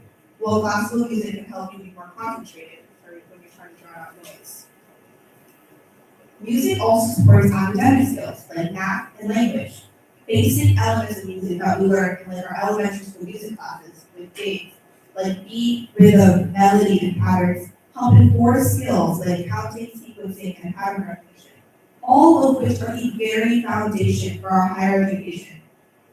Songs will naturally reinforce these concepts too. It doesn't take a lot of extra words to reinforce them. Songs like, I'm sure you all heard of bingo, which is a nursery rhyme, help children learn counting and patterns through repetition. Music also activates brain areas used in spatial temporal reasoning, which is important for math. Language development is supported as well, since music and speech are shared processing systems in the brain. Beyond mathematics, music plays such a big role in social and emotional development. Group music activities teach cooperation, turn-taking, and teamwork. And honestly, in the real world, you're gonna have to work with people that you don't want to, and you're gonna have to learn how to cooperate and work with them. And music can help you do. Music is a shared language that connects people and promotes inclusivity and connection, regardless of ethnicity, race, background, etc. Emotionally, music provides a safe outlet for expression and helps children develop empathy by connecting to the emotions of music. Like, for example, some people are naturally not good communicators when it comes to communicating their emotions. But music can help you understand your own emotions better and therefore express them better. Music also helps with stress relief and emotional regulation, offering comfort and healthy coping strategies. Overall, music has an incredibly wide range of benefits in both education and everyday life. It strengthens the brain, improves focus, boosts creativity and empathy, and builds, and most importantly, builds community, which, let's be honest, that's kind of what we're all here to do. Historically, music has been used for healing, morale, productivity, and even emotional support. Whether through learning, healing, or connection, music has a powerful and lasting impact on our physical, mental, and emotional health. So one thing I want you to take away from this is next time you're listening to a song, understand that it's not just for your own satisfaction or entertainment. It can directly help your brain, help you be more in touch with your emotions, and so much more. Thank you.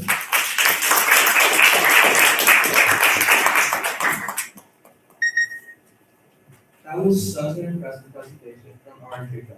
You absolutely crushed it, and the confidence and clarity really stood out. It was so interesting to learn how musical training strengthens the learning brain by enhancing memory, attention, and pattern recognition. We will next be moving on to Lhasa Mundability's presentation on the science behind learning styles.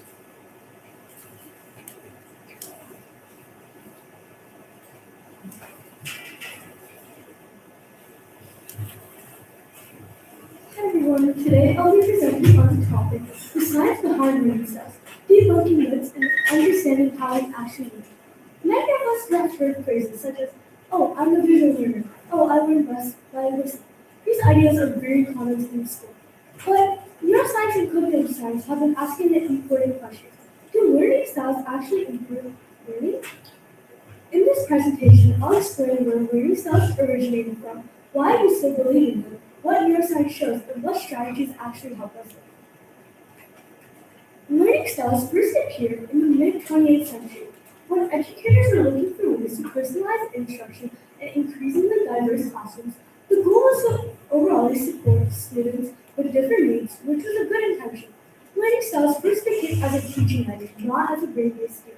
These are meant to describe how students prefer to learn, not how the brain actually works.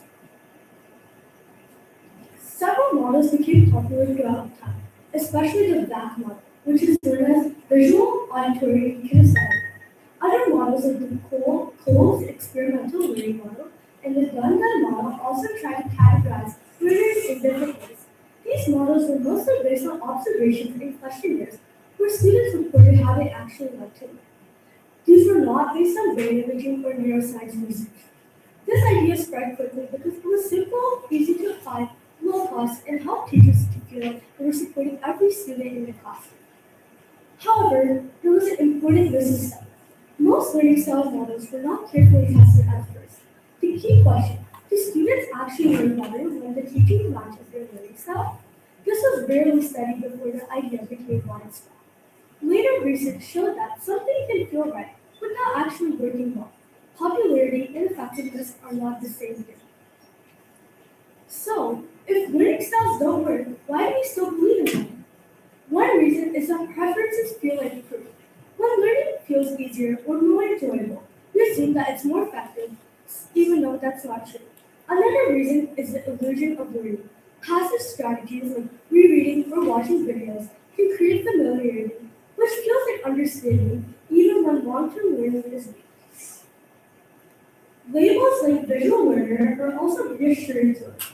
They give us a simple explanation for learning, but they oversimplify how the brain actually works and can limit students from trying better strategies. Learning styles can also continue to appear in classes, such as online quizzes and study advice. Repetition makes this idea feel true. However, there's no scientific evidence. The most common learning styles model is that, like I said, it's visual, auditory, and kinesthetic.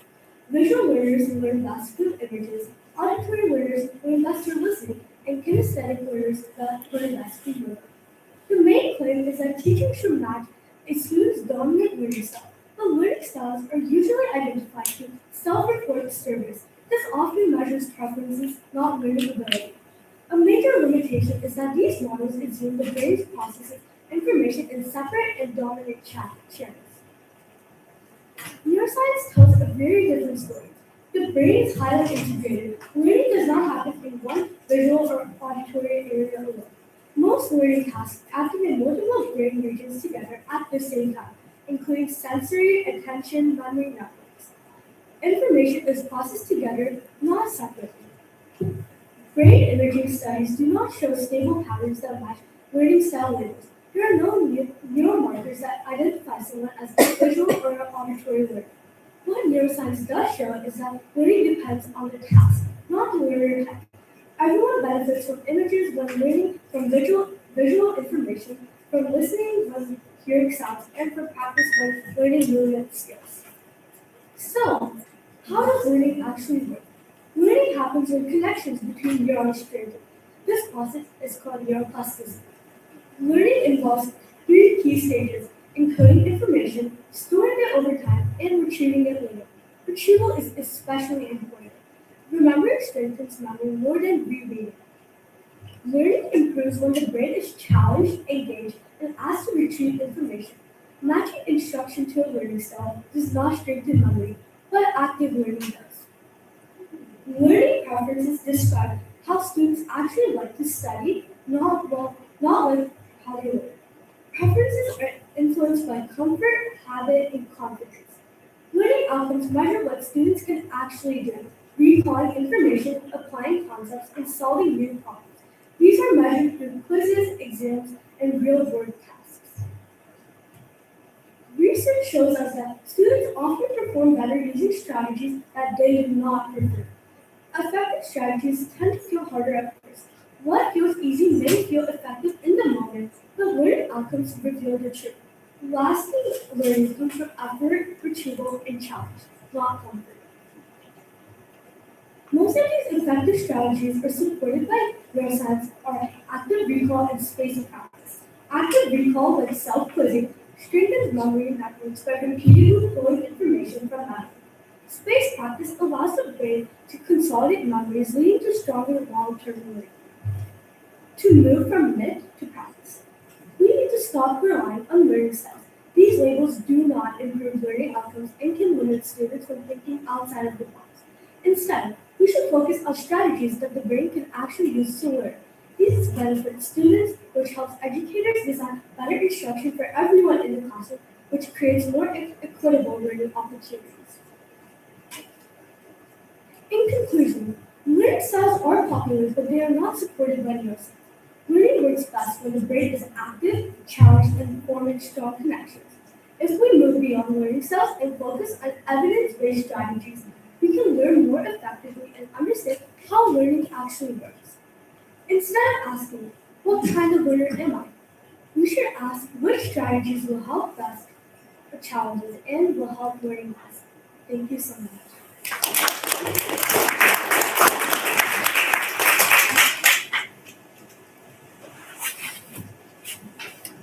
Thank you, Gosia, for your wonderful presentation.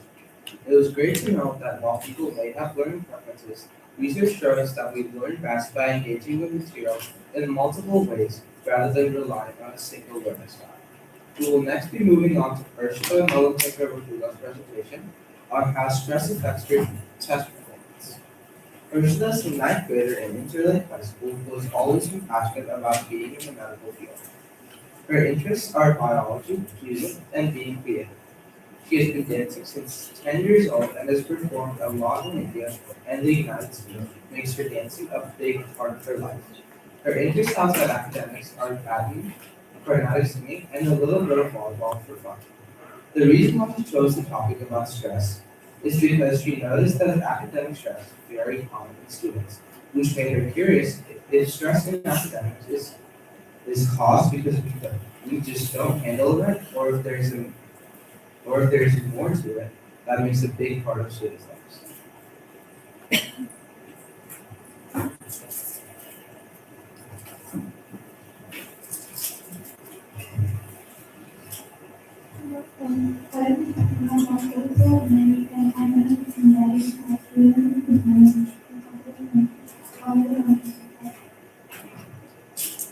Our body produces alarm when this alarm is called cortisol. This cortisol activates the heartbeat in the cell. If that alarm is ringing all the time, that's all cortisol works. Causes of brain circuit. Cortisol does not enough to get through the wall and the brain cells and reset and shift the brain circuit. Right to the cortisol is everything. As a result, cortisol metabolism is the hormone is present in large amounts in the brain, creating as well as the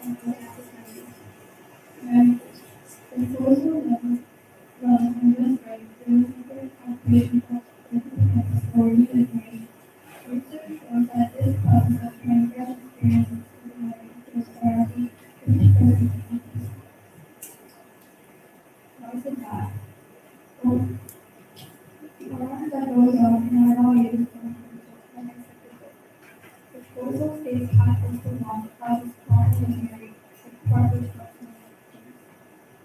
But the high cortisol produces inflammation and here it makes hard to fall really fast and rather than think through it can cause a slight shrinkage in the brain which leads to forgetting and sudden emotionally.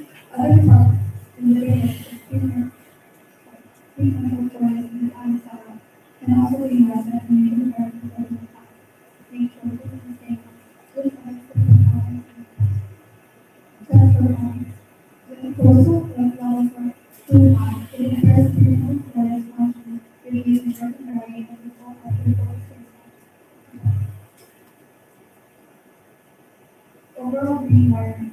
Excess cortisol can disrupt the balance of brain networks, especially the default one thalamus network that can help research differentiation, protein, and reaction to stimulus.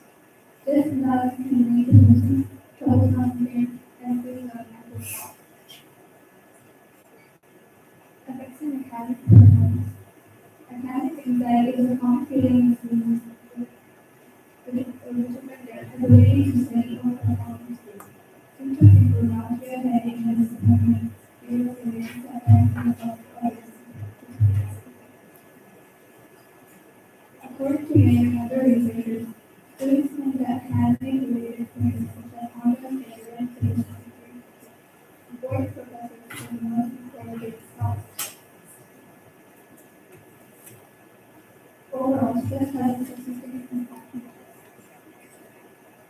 It can cause panicking, anxiety, and fear of failure.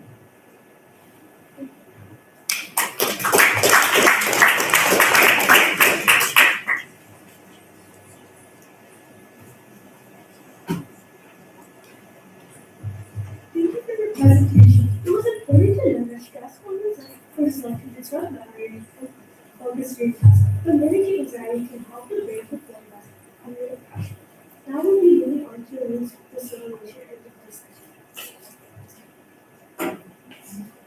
So we had a lot of presentations so far, and they've all been amazing. It's a great round of first presentations. And with that, I would like to please welcome Dr. Tucker to hand out the certificates and felicitate our leads and session one presenters.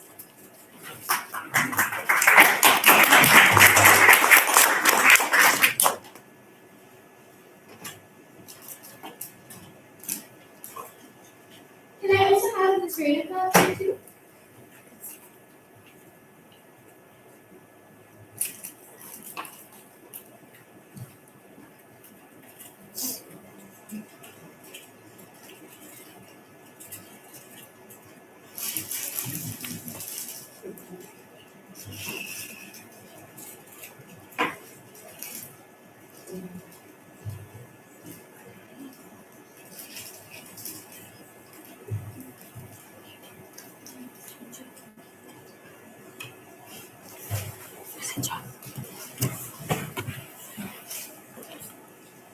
All of the leads, all your officers, why don't you all stand and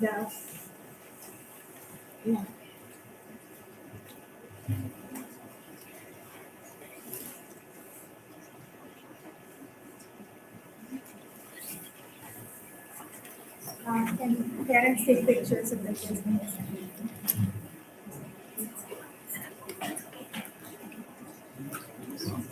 So we have a small token of appreciation for Dr. Chandler for making the time to make today's performance. Thank you so much, and here's your gift. Thank you very much. Thank you very much. Thank you. Thank you. Thank you. I'll just start.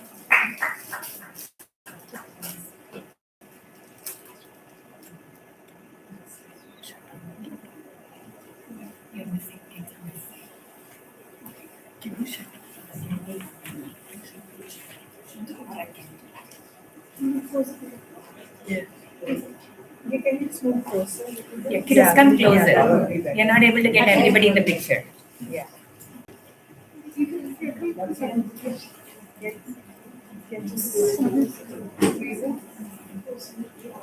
long as we can just make a half circle. We'd absolutely love to have all the kids. Do you guys want to Should be- just shorter ones can please drag it out?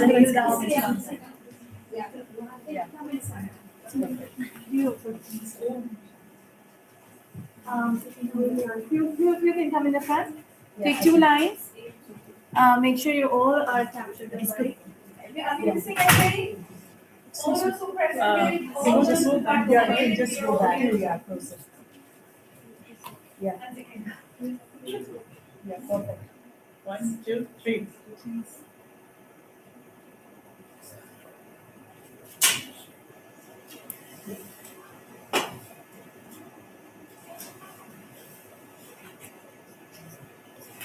So this was a wonderful, we are still, we have a lot more presentations, but in view of Dr. Chandler's time, so we want to thank you from the bottom of our hearts for coming here, making time for all these kids and encouraging them to, come up and present on their topics. I enjoyed the presentation so far, and we have so much more coming up.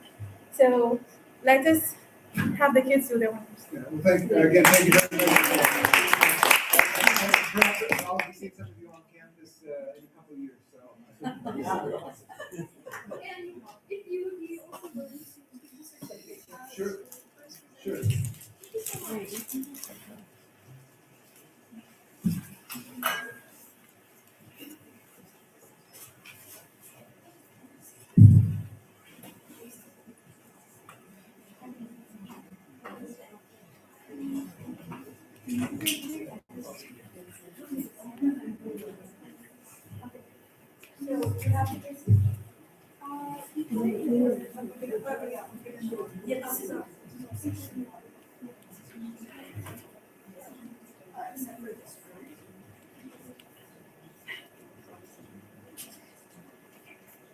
Michelle?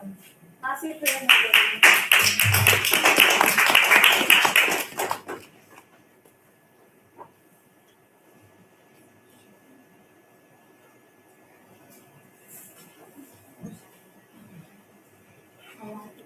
You have to go home.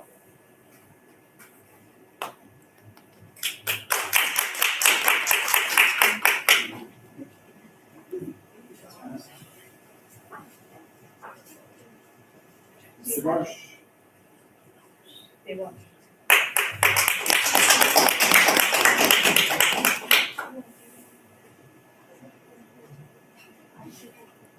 Harshita, another chocolate.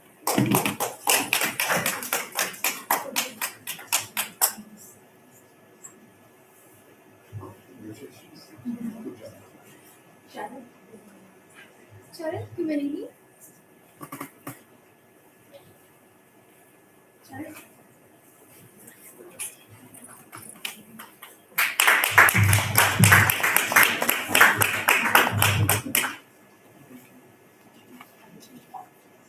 Aditi, Kulayu.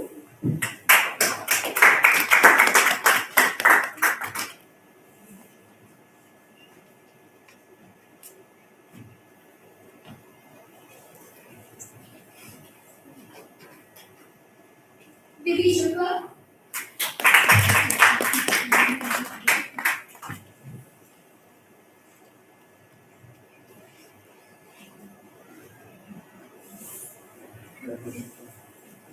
Sneha Shankar.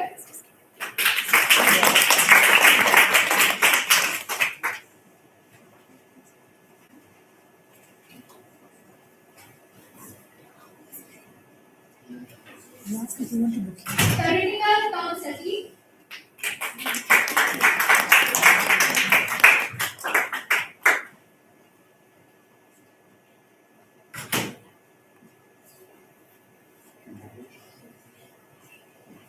Veer Shah.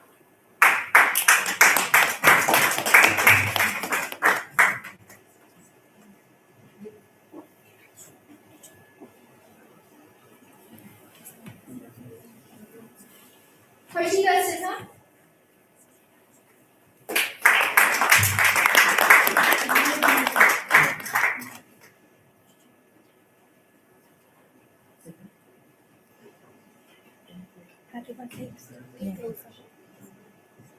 Neelam Pandari.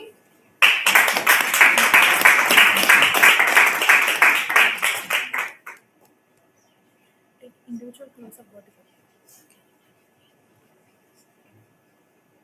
This is a perfect angle. Yeah, thank you. Thank you. Sahasra Pavagunda.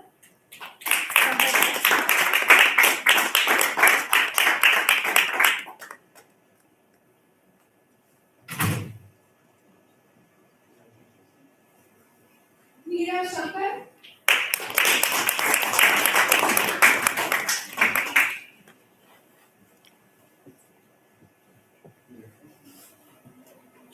Tia Shankar.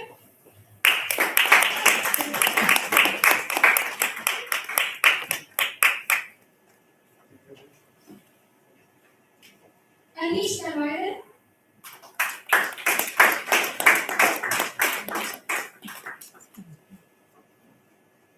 Look here, Anish.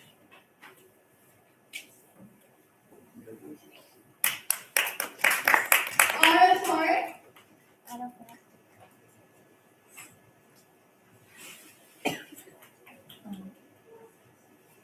Look at your mom. Your mom is here.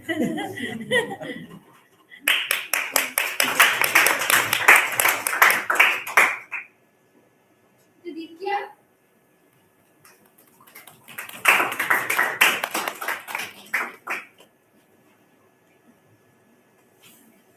Didipya.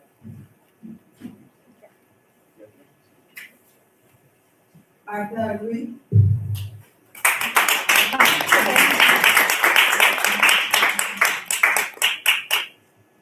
That's my girl. Bhavya, phone number, please.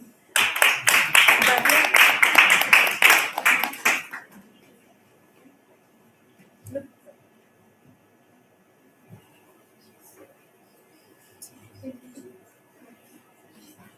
What's Nathan? Did everybody get their certificates?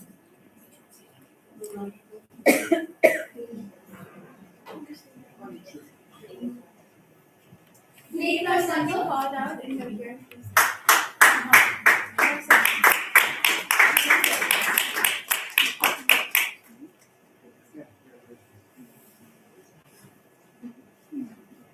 Can we have a group photo with the certificates and Dr. Eric? Yes. All the kids with All the kids with the certificates and the. reading for your kids.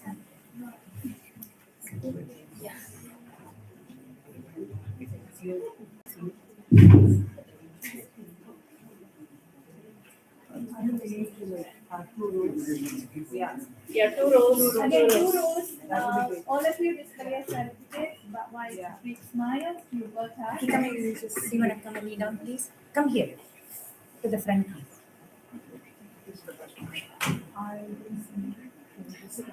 please. I didn't see you. Actually, I got a good one. Yeah. Okay. Got the blue one? Yeah. That's the number. Okay, I'll put it in the group then. I've shared a group email.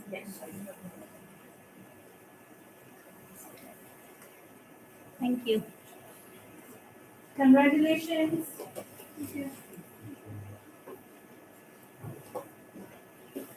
Thank you, thanks a lot.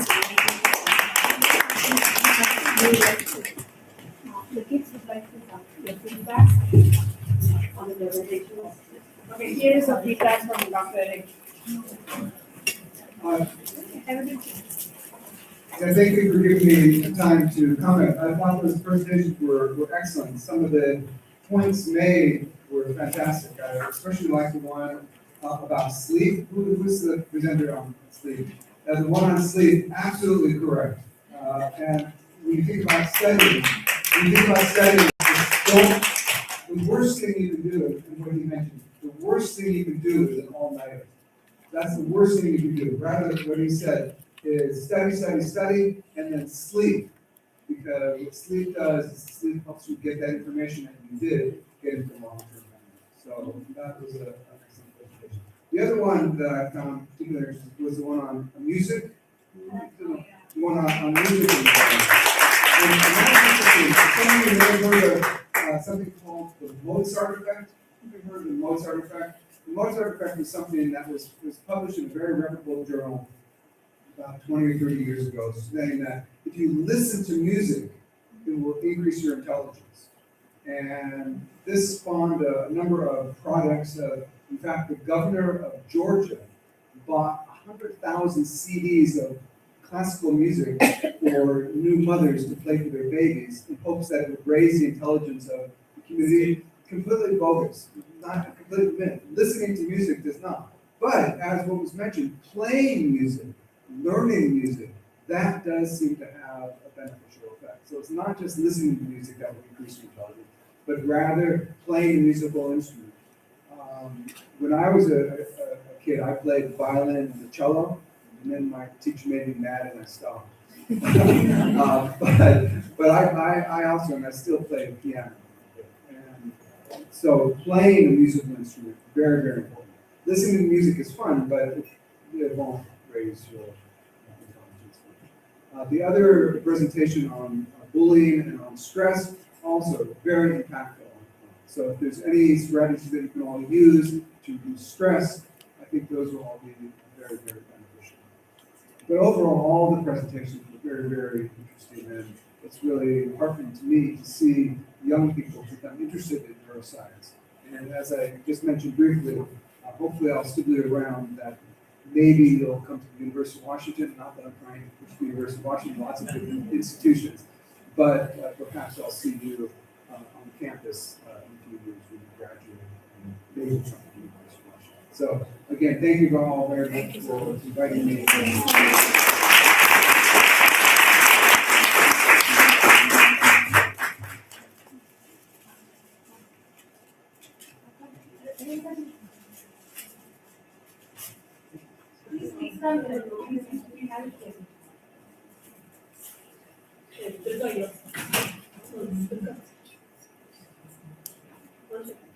Durga, you should go. Yes, she was around for that.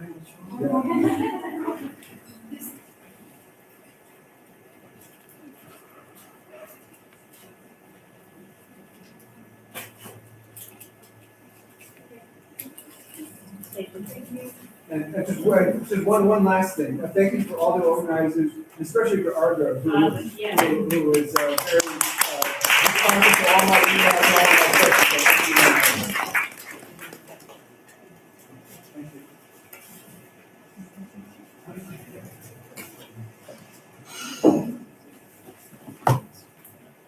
So now that we've heard handed out the certificates and have heard wonderful presentations and feedback from Dr. Eric, it's time to get into our first the quiz is, who's this type of candy? I know I am. I don't see the sweet and sugar. I would like to introduce our two quiz masters, Miracent Carr and Miracent Carr. Miracent Carr is a seventh grade student at Skyview Middle School. Her favorite subjects are math and science, and she loves learning how ideas from these fields can be applied to real life. She's excited to learn from the many topics and speakers that appear today. Mira spent time doing her own research to create this quiz as a fun and interactive way for all of us to reinforce what we learned in the experience together. Thea is a fourth grade student who loves art and science, especially the time when she gets to experiment and figure things out on her own. Whether she's mixing things in the kitchen or building something cool with Legos, Thea is always curious about how things work. She loves turning what she learned into games and questions, and she's especially interested in how our brains help us think, remember, and make decisions. Thea is super excited to be here at the Neuroscience conference and help co-host the quiz. She hopes you find it both interesting and fun. I would now like to discuss.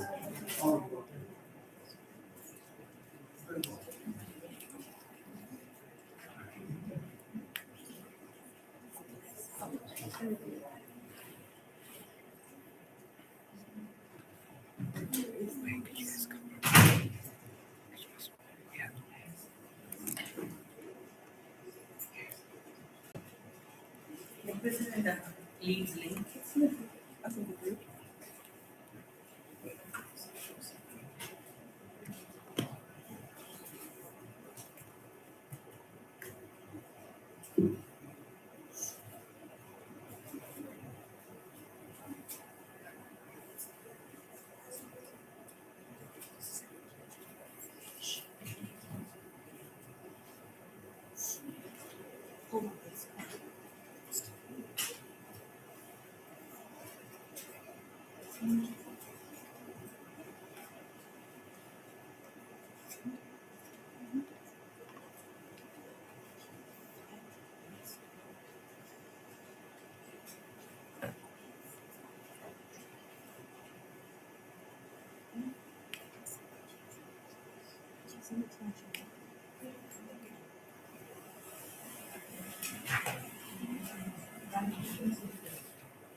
Question number one, how do neurons think information from A, by releasing hormones in the bloodstream, B, through electrical impulses, C, oscillating mechanisms, and D, through electrical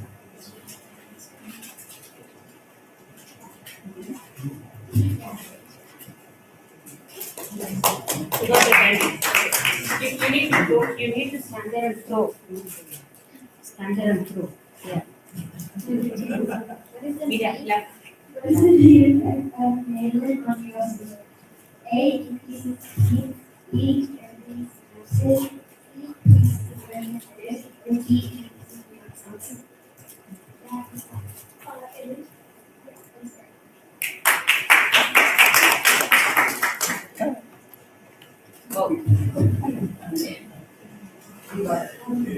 Question number three, which brain region is most involved in planning and decision? A, the cerebellum, B, the prefrontal cortex, C, the occipital lobe, or D, the brainstem? B.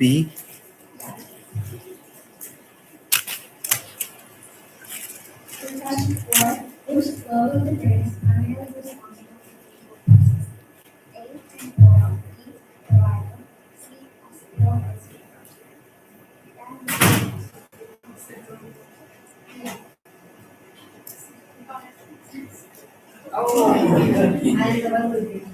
Question number five, neuroplasticity refers to the brain's ability to A, grow continuously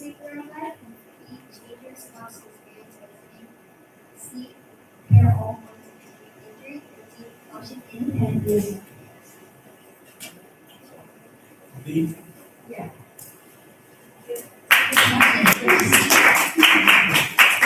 For question number 6, is there a primary contributes to the movement by A, initiating voluntary actions, B, processing sensory input, C, generating muscle force, or D, coordinating timing and movement? Yeah.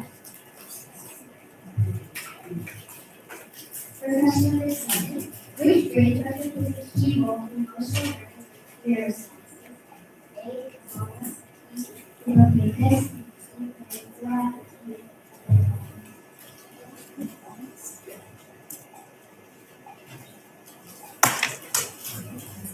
question number 8, what's the primary function of the blood barrier? A, to improve memory, B, to protect the brain from harmful substances, C, to increase oxygen delivery, or D, to speed up neurotransmission.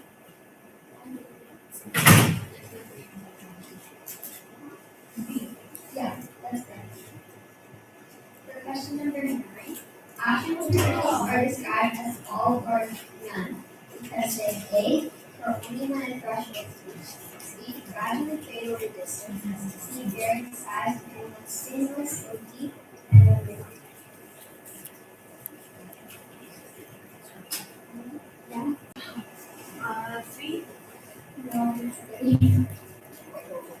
The question 12, functional MRI, or fMRI, measures brain activity by detecting changes in A, electrical impulses, B, neurotransmitter release, C, blood oxygen levels, or D, brain A. No, C is blood oxygen levels. For question 11, this is in the presentations. Was why does lack of sleep negatively affect A, neuron cell firing, B, sensory input is blocked, C, brain size decreases, or D, memory consolidation is disrupted? Yeah? For number 12, which brain structure is essential for forming deep long-term memory? A, amygdala, B, cerebellum, C, hippocampus, or D, brain stems? No, C,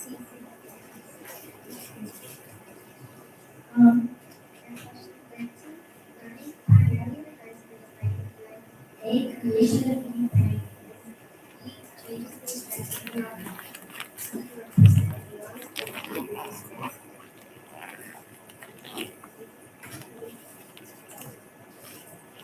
replacement. Involuntary processes which are harder to digest are controlled by A, somatic nervous system, B, autonomous nervous system, C, central sensory system, or D, motor cortex.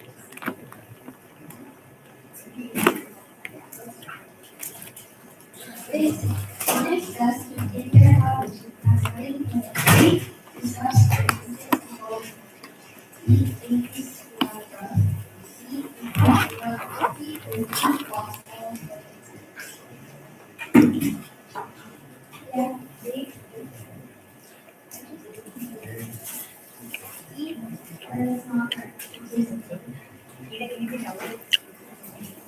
For question number 16, sensory neurons are responsible for A, sending commands to muscles, B, connecting brain waves, C, carrying information from the body to the brain, or D, regulating time. C. Executive functions such as planning and self-control are mainly associated with the area of signal content, E, cerebellum, C, prefrontal cortex, or D, brainstem. Yeah. Question number 18. Brain plasticity equals the brain A, function the same way for outline, B, adapt based on the brain's movement, C, grow indefinitely, D, prevent all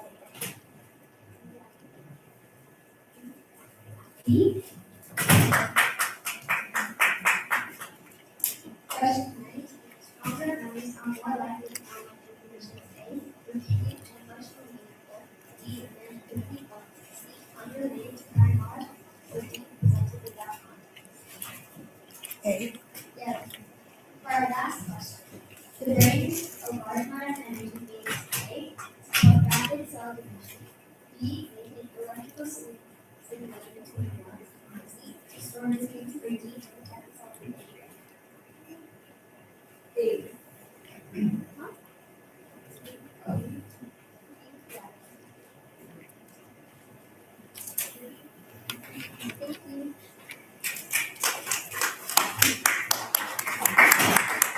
Can you give the jobs to all the officers? Those jobs to all the officers.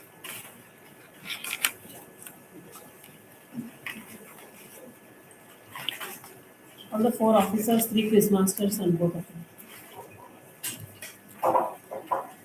No, I want them to be given there and then stand for the photo.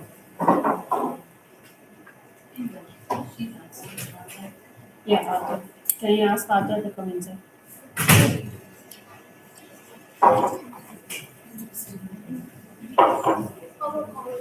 Oh, they're still talking. They're still talking with Eric. No, they're still talking to Eric. Let them. Let the Devarsh is talking with Eric. So when they come back, we can. Okay, let's move on to the next part. I think Harshita left, right? Did Harshita leave?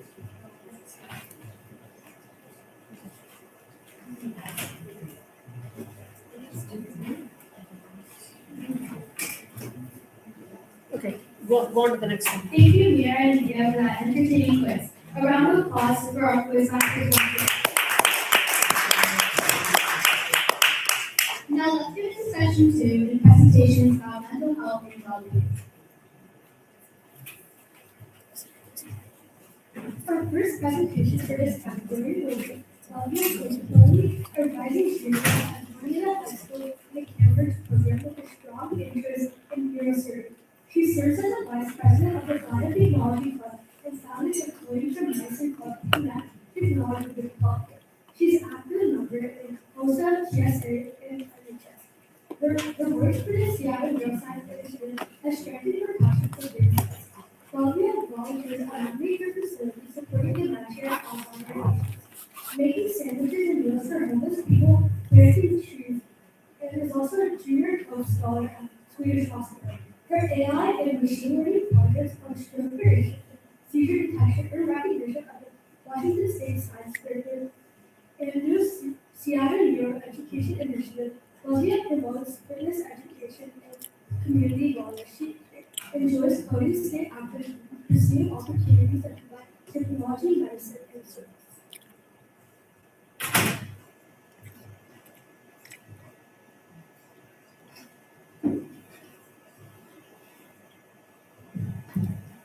Hello, today I'll be presenting on how mindfulness meditation can affect our brain. So mindfulness meditation is an intentional training of attention and awareness. Can anybody list some benefits of meditation? Any ideas? What? Better clarity. Of course, yeah. Anything else? Anything else? Those are all really great suggestions. So research has shown its profound impact on cognition, emotional regulation, stress response, and learning. Mindfulness is focused on awareness on the present moment. It trains the brain to respond deliberately and reshapes neural pathways. Does anybody have some maybe like common forms of meditation? Some ideas? Sure, go ahead. Yes, perfect. It's actually one of my examples. Anybody else? So some of my examples were focusing on a single object such as breathing, open monitoring, which is a non-reactive awareness of present moment experiences. So neuroplasticity is the brain's ability to reorganize based on experience. This experience activates neurons and the structure changes. As the structure reorganizes, it increases gray matter. This can strengthen pathways due to repetition and new capabilities can emerge. This can include improved attention, emotional regulation, and self-awareness. When practicing mindful meditation for the prefrontal cortex, it can affect sustained attention and concentration and improve executive function and strategic thinking. It can also control impulses and emotional reactions and improve cognitive flexibility. On the other hand, the amygdala is a stress response center that detects threats and triggers a fight or flight response. Chronic stress also overactivates it. It leads to heightened anxiety and emotional volatility. Meditation can reduce activity and increase anxiety and fear response. This can promote emotional stability. The hippocampus is the center for memory and learning. It encodes new memories and consolidates long-term memory. It can also enable new skill acquisition and adaptation. It can also integrate emotional context with memories. Mindfulness meditation can increase hippocampal brain matter density. This can counteract chronic stress effects and improve memory, consolidation, and learning. The default mode network, DMN, is a system of connected brain areas that show increased activity when unfocused. This is linked to anxiety and depression. Meditation reduces DMN activity and improves present moment awareness. It can also reduce negative thought patterns. It can also affect neurochemical changes. Mindfulness meditation can alter your brain's chemistry. It can reduce cortisol, which is a stress hormone, and also reduce dopamine, which enhances motivation. It can also increase serotonin, which is a mood-regulating neurotransmitter. In addition, it can also increase GABA, which is a calming neurotransmitter. fMRI and MRI studies show measurable brain changes within 8 to 12 weeks. In just 8 weeks, you can see changes in your brain structures or benefits in the long term. For just 10 to 20 minutes daily practice of mindful meditation. This consistent mindfulness meditation builds stronger attention and calmer emotions. Thank you.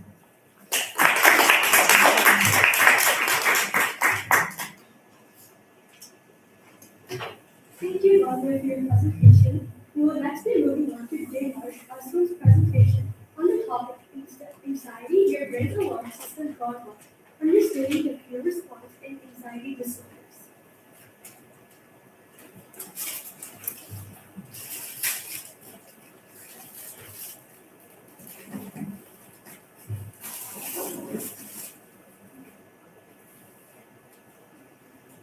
Thank you, Oscar. Imagine you're hiking and something suddenly moves in the bushes. Before you consciously identify what it is, your heart rate spikes, your breathing speeds up, and your muscles tense, ready to react. That response happens before conscious thought. And it's not an error. It's a result of neural circuits that evolved to protect you from danger. But what happens when that same alarm activates during a test, a conversation, or late at night, when there is no actual threat present? That's anxiety. Today, I'll explain what anxiety is by walking you through how the brain's fear system works, how it shuts off, and what happens when that balance breaks down. Fear is an adaptive survival response designed to prioritize speed. When sensory information enters the brain through vision, hearing, or touch, it reaches the thalamus, a deep brain structure that acts as a sensory relay switch. Thalamus sends information along two routes. One, a slower pathway to the cortex for deeper analysis.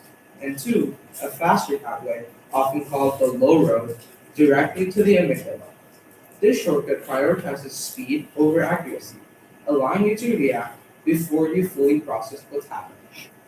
The amygdala, located deep in the temporal lobe, is central to emotional processing and threat detection. Within the amygdala, there's the lateral amygdala. This integrates sensory input with memory, essentially asking, have I seen this before? Do I know that this is dangerous? And then there's also the central amygdala. This acts as the output hub. Once activated, it initiates fear response. From here, the amygdala activates two major systems. One, the autonomic nervous system. Here, signals travel through the brainstem and spinal cord, activating the sympathetic nervous system. This causes heart rate to increase, breathing accelerates, and muscles tense. This prepares the body for immediate action.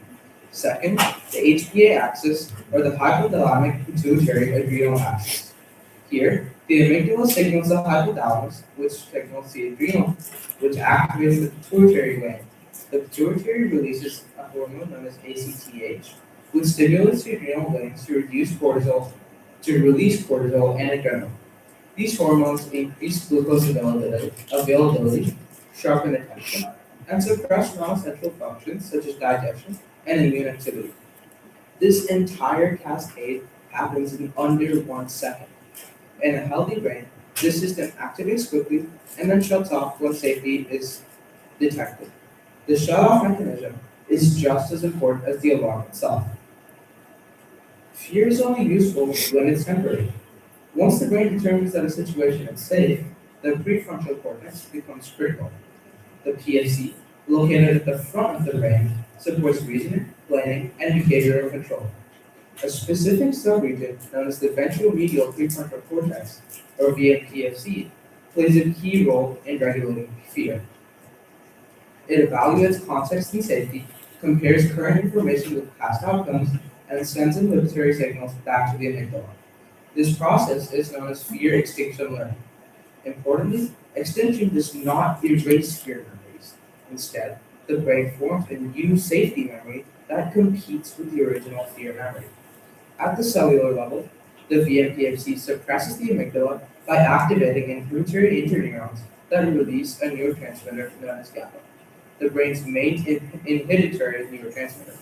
In normal function, the amygdala first detects threat, then the VMPFC evaluates whether the threat is real or not, and fear responses are scaled appropriately and shut off when no longer needed. This balance allows flexibility, so fear can turn on and off. But what happens when this balance breaks down? This leads to anxiety disorder. Neuroimaging studies show three consistent patterns. First, amygdala hyperactivity. Here, the amygdala becomes overly sensitive, responding strongly to mild or neutral stimuli. This means the alarm threshold is lowered, and non-threatening situations are interpreted as dangerous. Two, weakened prefrontal control. Here, the VMPFC sends weaker inhibitory signals. As a result, the amygdala is less responsive to stand-down signals, and fear responses persist even after safety is established. Third, a dysregulated HPA axis. The stress response fails to shut off properly. This leads to chronic cortisol release, which reinforces fear circuits, impairs prefrontal function, and makes extinction learning less effective. Over time, this creates a self-reinforcing loop. Fear strengthens the very circuits that generate more fear. Adding on, recent research has highlighted another region known as the bed nucleus of stria terminalis, or BNST. This region is also highly involved in anxiety disorders. The amygdala responds to specific immediate threats, while the BNST processes sustained, uncertain threat. It is particularly active when danger is vague or unpredictable, like that feeling that you get that something bad might happen without a clear trigger. This, dic- this, dic- this distinction helps explain generalized anxiety disorder, where fear is persistent rather than episodic. Across anxiety disorders, such as social anxiety, panic disorder, PTSD, etc., symptoms differ, but the mechanism is the same. Threat detection is exaggerated, and threat inhibition is insufficient. Overall, anxiety is not a personality flaw. It is a circuit-level dysfunction involving the amygdala, prefrontal cortex, BNST, and HPA axis. Understanding that anxiety as a circuit disorder explains why treatments are effective. The first treatment I'll be talking about is cognitive behavioral therapy and exposure therapy. These therapies directly engage fear extinction learning. Repeated, safe exposure of whatever trigger a person is vulnerable to activates the VMPFC, strengthens inhibitory control over the amygdala, and builds stronger safety memories. Over time, the brain learns that the alarm is unnecessary, which reduces anxiety. Next, we have SSRIs. SSRIs increase serotonin availability, which reduce amygdala excitability, enhance prefrontal regulation, and improve communication between regulatory circuits. They shift the system more towards stability. And third, there's benzodiazepines. These drugs enhance GABA signaling, rapidly suppressing overactive fear circuits. They quiet the amygdala and BNST and reduce anxiety. However, they don't promote long-term rewiring, which is why they're typically used short-term. Some of the more common benzodiazepines include Xanax, lorazepam, diazepam, and clonazepam. All effective treatments act on the same underlying principle. They restore balance between the alarm system and the brake system. In conclusion, anxiety isn't weakness. It's a protective system that has become overly sensitive.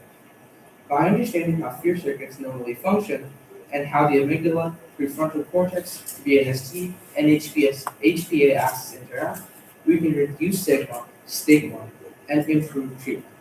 Fear protects us. Anxiety shows what happens when that protection goes too far. And the most important takeaway is this. Because the brain is plastic or adaptable, these circuits can change and balance can be restored. Thank you.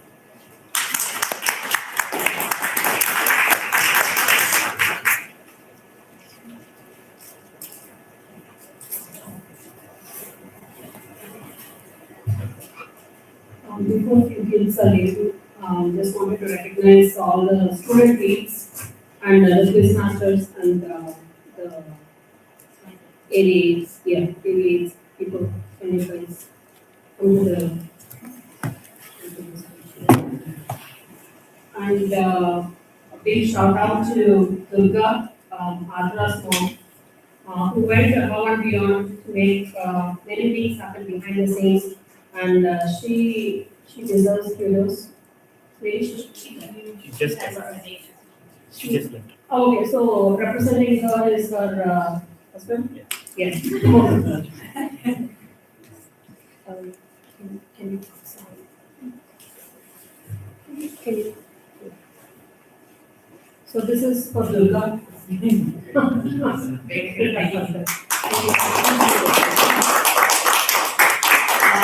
Deva. Ashita. Asya. Adra, you did a good job getting both the stickers. Nilansh, thank you for showing up. Sastra,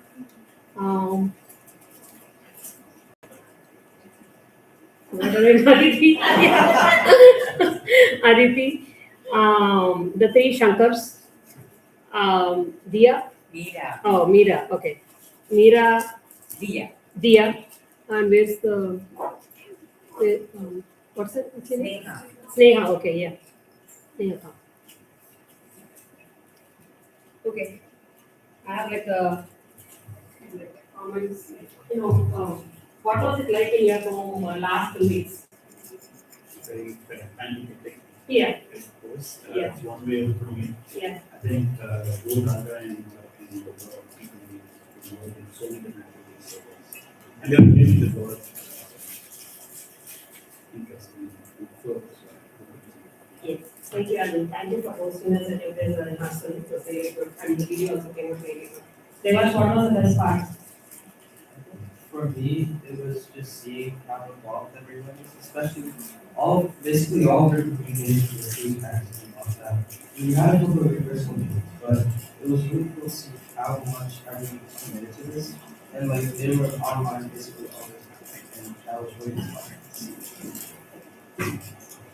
What was the best part, Arvind? I think it's great to have a place where, people are as committed to this issue because I feel like our school environment is so diverse that not everyone is super into their stuff, which is fine.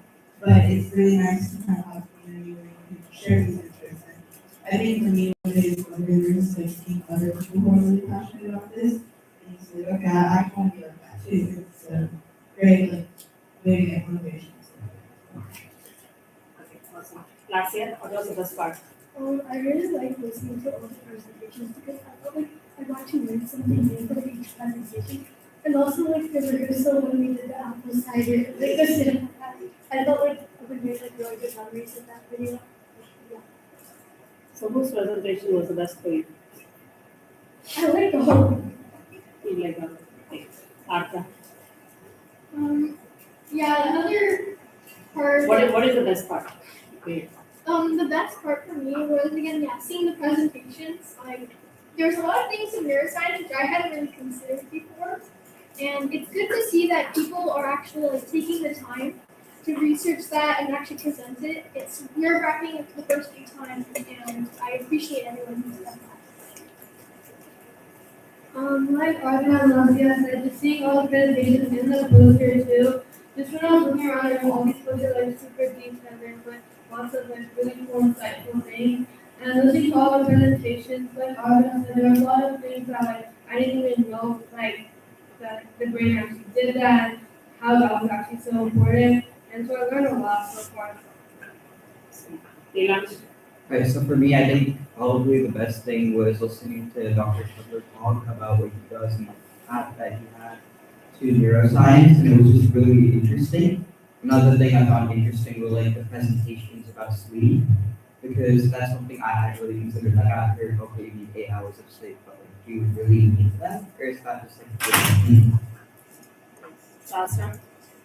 The best part for me was listening to all the presentations and all the hard work everyone put in for each presentation, and also listening to Dr. Schuller's like feedback about us. He told us like how hard everyone contributed with their work and everything for this internship. It was really well put together process and took a lot of work. Thank you. Aditi? Similar to me, and Sahasra, I really enjoyed Dr. Cutler's speak about his passion for neuroscience and history. It was really inspiring. And also just like collaborating with the other leads to make this conference happen was really fun. Mira? One of the best parts for me was also like listening to all the presentations and learning from them, but also hearing Dr. Cutler speak about how it's applied and relied on to teach others. Apart from candy throwing, what was the best part? You are the youngest person to it. You are the youngest participant. Just listen more to the presentation. Did you understand that? Kind of. Nice. Okay. A group photo with all the kids and. No. Yeah, sure. Yeah, let's have to. Okay, children, come closer. Yeah, over here. Over here. Can you hold on to those with this? Yeah, hold on to the jars like this. That's what we're trying to see.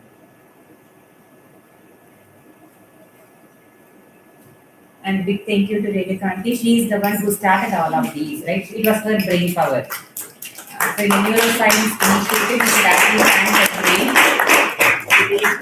Even though I started, I think it's the parents and it's the kids. But sometimes, you have the idea, but you just don't know how to start and where to start. You sparked it, and the rest of us are actually, getting the benefit out of it. Yes. It's really amazing. So thank you. Yeah. So everyone, all the kids here, get to participate here in a very positive and uplifting environment. So you can make as many mistakes as possible because everyone needs those training wheels before. You need to make 100 speeches before you become a good speaker on stage. That's what happened to me when I was your age. I started participating in television, debate, and public speaking competitions. Every single competition in my school, in my city, in my town, not city, it's a town. In my town, I used to participate, and if you win that, you go to the state, and if you win that, you go to the nationals.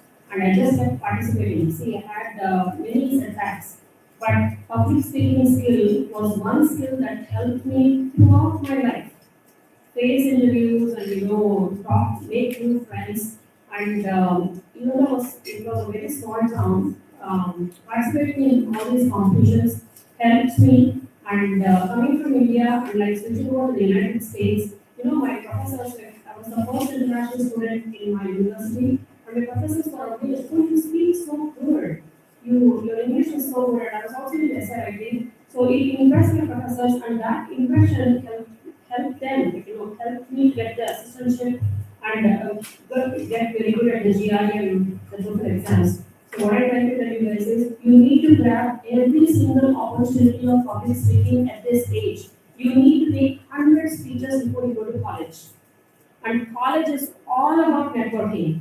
See, the technical knowledge that you're going to get in the college, you can as well grab it from outside of college as well, because those courses, those professors, any MOOC or any Udemy or Coursera can teach the same thing, but what you get in college is networking. How do you network? You need to know how to talk to people whom you have not met before, and you also need to get along with people who are not like you. 99% of the people you meet in college, they don't have similar background like you, and they don't come from the same heritage, same culture. They are so different from you. But you should know how to get along, how to make friends, and how to introduce yourself. So you need to make 100 speeches before you go to college. So there are exist initiatives. I know most of you don't like to participate in agricultural initiative and energy initiative. See, in all the college applications, there is one question: do you want to tell something else about you that you have not mentioned in the essays, that you have not mentioned in the CV? And I want you write to take advantage of that prompt and say that, hey, unrelated to all the things that I have mentioned in my resume and the essays, I am an ardent fan of the concept of sustainable agriculture, and I made 6 speeches during my high school or during my middle school about sustainable agriculture, and it's a wonderful concept, and it is so relevant to our day-to-day life. You see, participating in something out of the ordinary. I'm sure you all want to become doctors and you want to become neurosurgeons and something to do with neuroscience, right? But I also want you guys to pick something diagonally opposite that does not relate to the rest of the resume, because it has to show that you are going to be liking unfamiliar concepts. Got it, guys? Something so different from the rest of the resume, because that's what makes you a very interesting person. Got it? Yeah, good luck, and make sure that you make 100 speeches before you go to college. And this is your, I have seen some people who have participated in the past. Neeraj, I think you are a very regular person in all these things. So this is, what is your number? What is the count of your speech? Probably like 10. Good, good. Yeah, 90 more to go. Good job. Yeah, let's move on to the rest of the show. Thank you.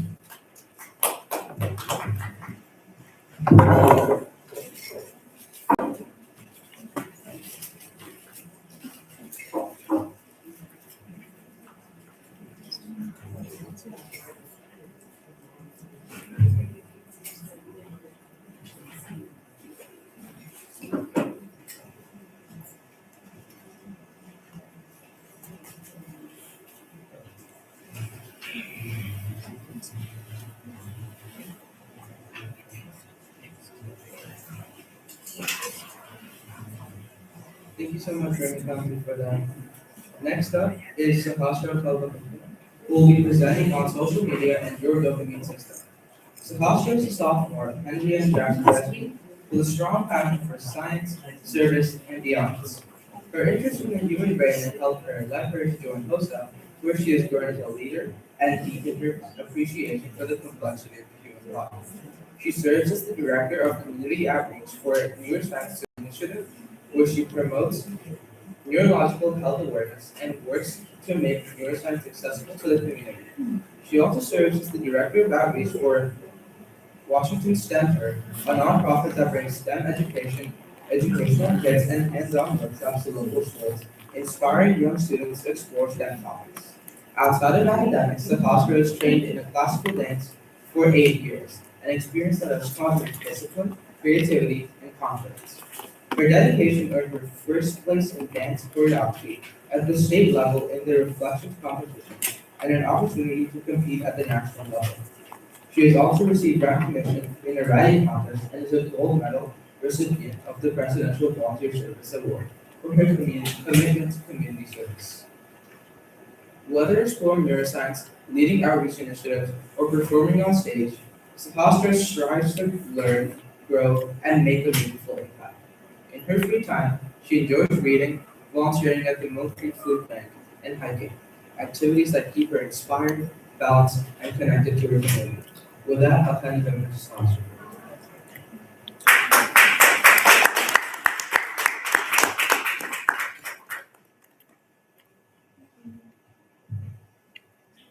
Hi, my name is Sasha Karasuka, and today I'll be presenting about social media and dopamine. Have you ever opened social media for just 5 minutes and looked up to realize there was half an hour was gone. That's not lack of self-control. It's your brain chemistry. Social media apps are designed to grab and hold our attention by targeting dopamine, a chemical in the brain that is responsible for motivation and rewards. So, what is dopamine? Dopamine is a neurotransmitter that doesn't create happiness, but creates the urge to seek rewards. It helps the brain decide what behaviors to repeat. Before the use of social media, dopamine rewarded survival behaviors like eating and social connections. So how does social media activate dopamine? Today, social media activates the same reward pathway that causes certain behaviors to repeat. Every like, comment, or notification causes small dopamine release. Features like infinite scrolling or short videos can keep these rewards coming. These features reinforce repeated checking behavior. So, why is it so addictive? What makes it so addictive is unpredictability. You never know when you'll get a reward, and that uncertainty actually increases your dopamine release. This is the same system used in gambling, which makes solving so difficult. So, what are some effects on the brain? Over time, the brain can become overstimulated. This can lead to shorter attention spans, anxiety on offline, sleep disruption, and reduced interest in real-world activities. Some key brain areas that are affected are the ventral tegmental area, otherwise known as the VTA, the nucleus accumbens, and the prefrontal cortex. So what's the takeaway here? The goal isn't to quit social media, but to use it responsibly. Setting screen limits, turning off notifications, and finding healthier dopamine sources like exercise or social interactions can help rebalance your brain. So, what's the main idea? When we understand how social media affects our dopamine system, we gain control. And technology becomes a tool, not a trap. Thank you.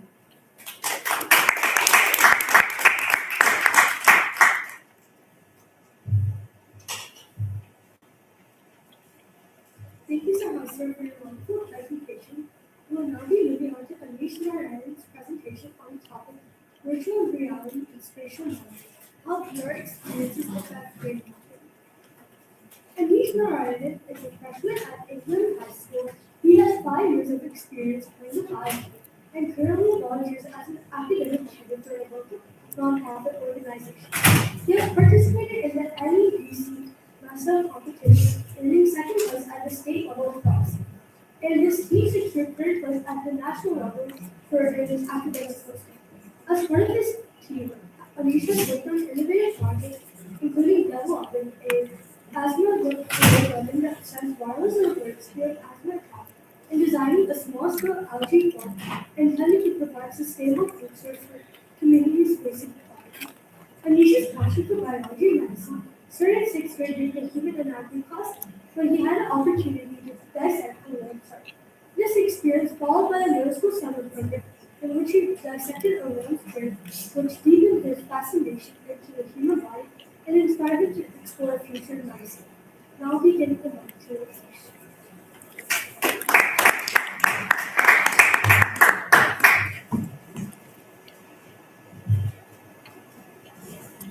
Okay, so today I'm going to talk about spatial memory and how it works in the brain, and how virtual reality or VR can strengthen it. I'll also explain what recent studies show about the relationship between VR, curiosity, and the memory. So what is spatial memory? Spatial memory is the ability to remember locations, layouts, and directions. It helps us form mental maps of the world, and like remembering where your kitchen is or how to get to school. It also helps us recall where objects are and how different places relate to one another, to each other. Two major brain regions are involved: the hippocampus, which acts like the brain's map maker, and the parietal lobe, which helps us understand space relative to our body. So a 2024 study explored how virtual reality affects spatial memory. Participants wore VR headsets and navigated through virtual environments. Researchers monitored their brain using function MRI and found increased activity in memory-related regions, especially the hippocampus. After VR training, participants remembered object locations better and navigated more accurately. But even though virtual reality feels real, the brain does not process it the same way as real environments. A major UCLA study found that the hippocampus behaves completely differently in VR. In the real world, we rely on vision, body position, physical movement, and the balance in other sensors. But in VR, many of these signals are missing or altered. This can reduce navigation accuracy, so this is why some people experience motion sickness, dizziness, or changes in depth perception. Another VR study looked at how curiosity shapes spatial learning. Participants explored 16 virtual rooms while researchers measured curiosity levels. Here's what they found. Higher curiosity led to more exploration. More exploration led to a better spatial memory. People with higher stress tolerance were more likely to act on curiosity.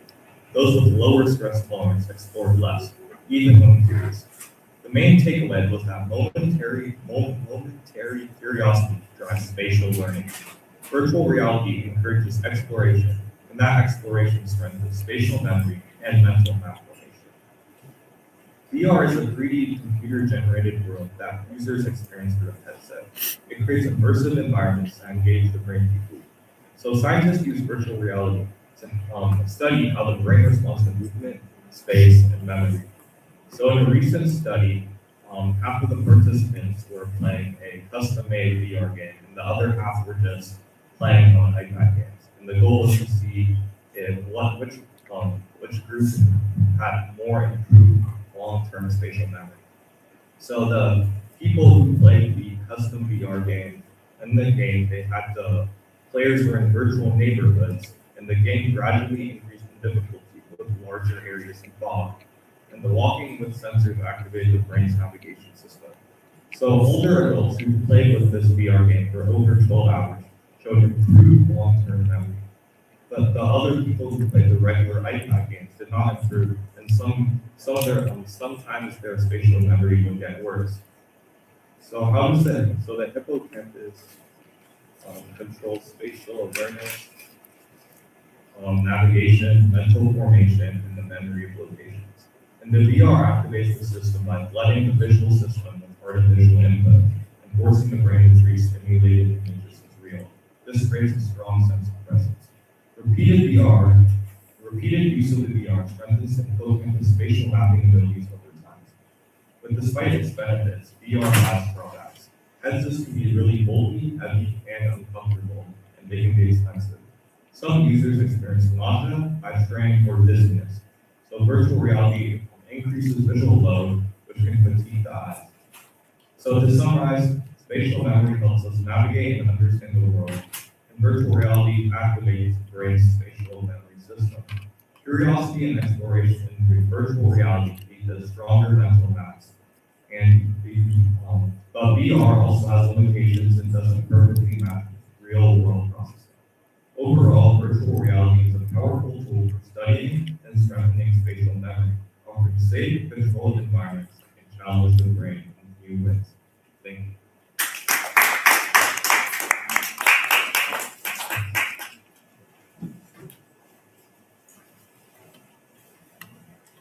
That was an awesome talk, and you should be really proud of that presentation. It was engaging and incredibly well done. Up next is the DPA Yaramasi, who will be speaking about the creative brain where ideas are born. The DPA is an 8th grade student at Skyview Middle School with a strong interest for creativity, art, and self-expression. She's excited to present on the creative brain, exploring the role of the default mode network in creative thinking and how the brain generates new ideas. She's been dancing for almost 9 years and enjoys creating and making art in her free time, and is especially interested in understanding neurodivergence and child psychology.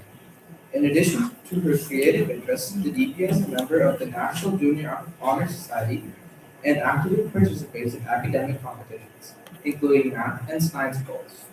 She also volunteers at a local art studio where she teaches and inspires young children through art, combining her love for creativity with community service. With that, I'll hand it over to the dean.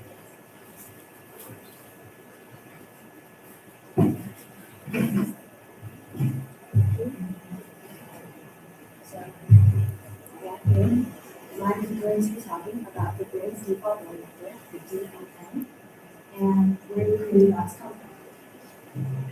So, creativity is basically the ability to generate original and novel ideas. And cognitive neuroscience is basically the field that studies how the brain system support creative thoughts. So, in cognitive neuroscience, recent research identifies that the DMN is a key system in creativity. The DMN allows the brain to come up with original ideas and combine old and new thoughts to create new ideas, even without external input. So some parts of the brain that are very active in the DMN is the prefrontal cortex, which basically controls your personality and like your emotions and everything about yourself. Posterior cortex, which basically is kind of like a head. It basically talks about controls your memories and combining ideas. And the imperial parietal lobe, which is kind of like perspective, thinking about how other people think about things. So the DMN creativity depends on the ability to form novel connections between ideas. This process requires internal thoughts and not external sensories. So the DMN supports creativity by accessing memories. It also helps combine distant concepts, like for example, taking an idea from 25 seconds, and then combining it with something from like art or technology. And it also helps simulate imagined scenarios, like going to the future or like imaginary things.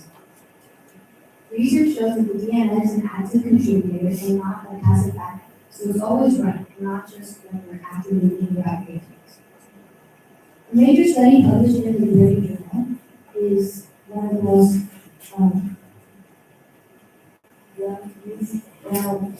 evidences for how we connect to these things. And basically what they did was they used intracerebral brain recordings, which is when they put electrodes inside the rocky brain to monitor brain activity. And in this test, basically what they did was they observed the subject's brains when they asked them to pick a three ideas, and the results were pretty much how they expected. It was very good ideas and all that stuff. But when the subjects faced disruptions and external distractions, the ideas were less creative and more contradictory. This demonstrates that DMN plays a casual role in thinking and how brain networks work together. Though the DMN does play a very important role in thinking, it's not working alone. One of the most closely interconnected networks for the DMN is ECN, or executive consent. The ECN is basically responsible for focused attention, decision making, and evaluating ideas. So basically, it's the more practical.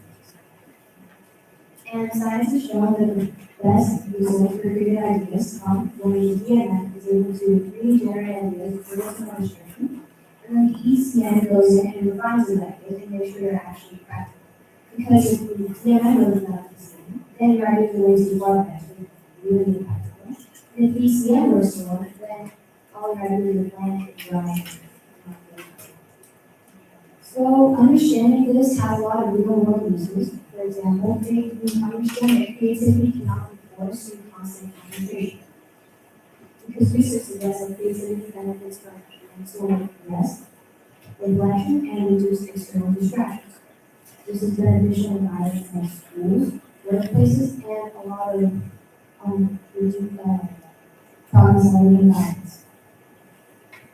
This can help your education in a lot of workplaces because we all know, at this point, we know that creative ideas are most produced when you're idle or not, concentrating on anything much, and you're letting your mind wander because for a lot of people, the best ideas are for example, you're in the shower or you're trying to go to bed. So in conclusion, the DMN is a very important part in creativity. It helps helps people who have not learned languages. And its creativity isn't just something that happens, it's backed up by long-term evidence. And studying these systems helps us understand how better to improve education and workplace. Thank you.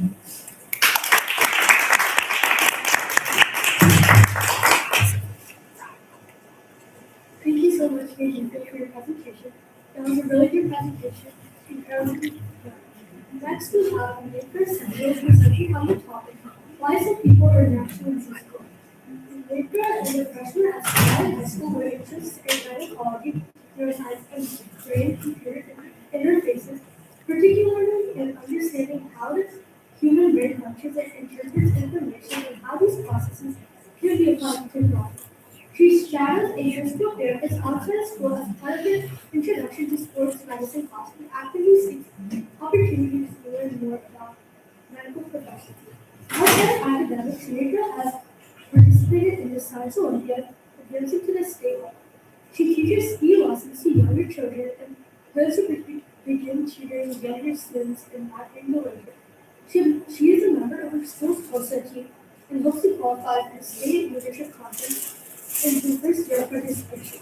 In addition, Baker has been playing the Carnatic violin for over 7 years, studying under the Grammy Award winner Ganesh Rajagopal. She has also played classical Western violin for 4 years and has qualified for All-State. Over to you, Baker.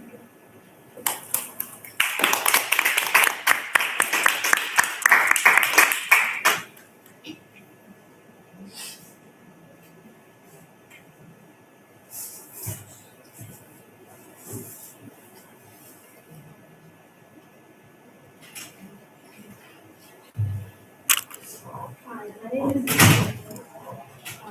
I'm a freshman at Skyline High School. And as someone who's passionate about neuroscience, I'm excited to share about why some people are naturally musical. First, what is naturally musical mean? So general traits may be naturally neurologically musical.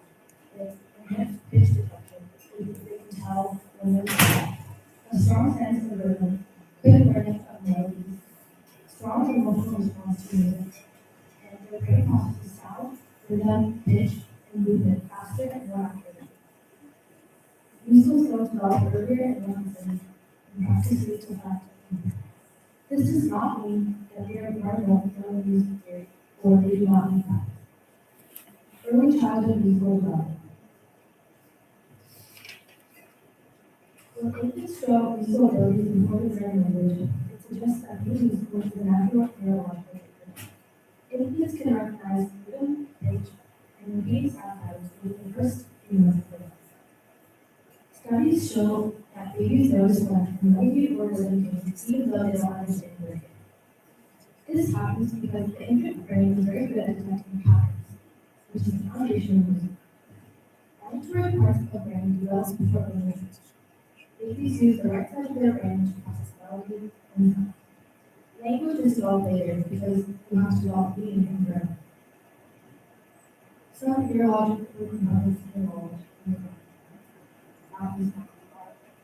auditory cortex, the right hemisphere, the motor cortex, the cerebellum, the basal ganglia, the prefrontal cortex, and the corpus.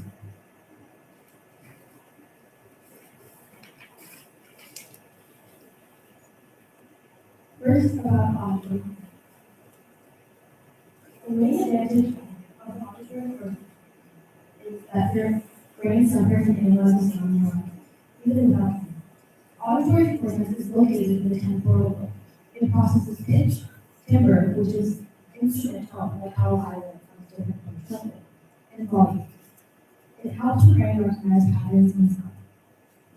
This plays a role in naturally musical people because their auditory cortex is larger or more fine-tuned. There are more neurons that respond to sensory stimulation. This allows them to hear when notes are slightly off key, quickly recognize melodies, and learn songs faster than they do.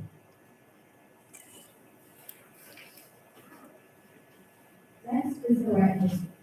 The main advantage of a musically developed right hemisphere is that music feels intuitive and emotionally engaged, not okay. The right hemisphere specializes in creative, artistic, and intuitive functions like imagination, music, spatial awareness, and understanding emotions and concepts. It controls left side of the body. It processes melody, harmony, and emotional tone. It processes musical contour, overall shapes of the music, like pitches moving up, down, or singing. It handles the non-verbal meaning of music, such as minor or major keys, sounding more uplifting and spirits.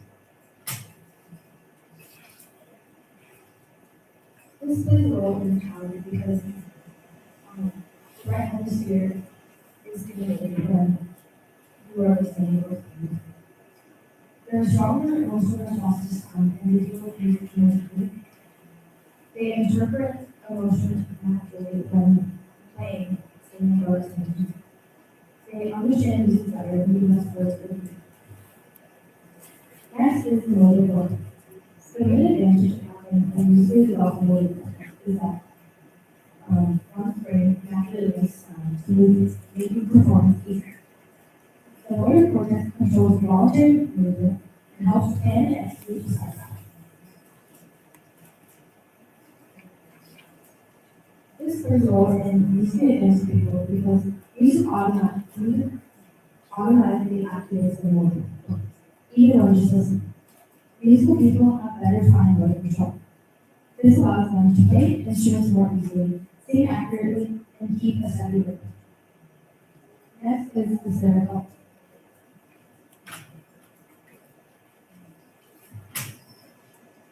The main advantage of having a musically developed cerebellum is that they feel the beat naturally and stay in time without effort. It provides rhythm advantage. The cerebellum coordinates timing and precision, fine-tunes movements, and predicts when events will happen. This plays a role in musical people because they can accurately track rhythm, they play for sing, move, and control, and they have better synchronization with others. This part of the brain is different in musical people because there's greater volume in the musicians, and they have higher time accuracy. Next is the musical memory. The main advantage of having a musically developed musical memory is that they don't just follow the rhythm, they predict it. It's involved in habit learning, timing, and predicting. It's important for movement and this works for musical people because it helps detect and predict beats. It allows anticipation of rhythm rather than reaction. It explains why musical people stay on beat accurately and anticipate tempo.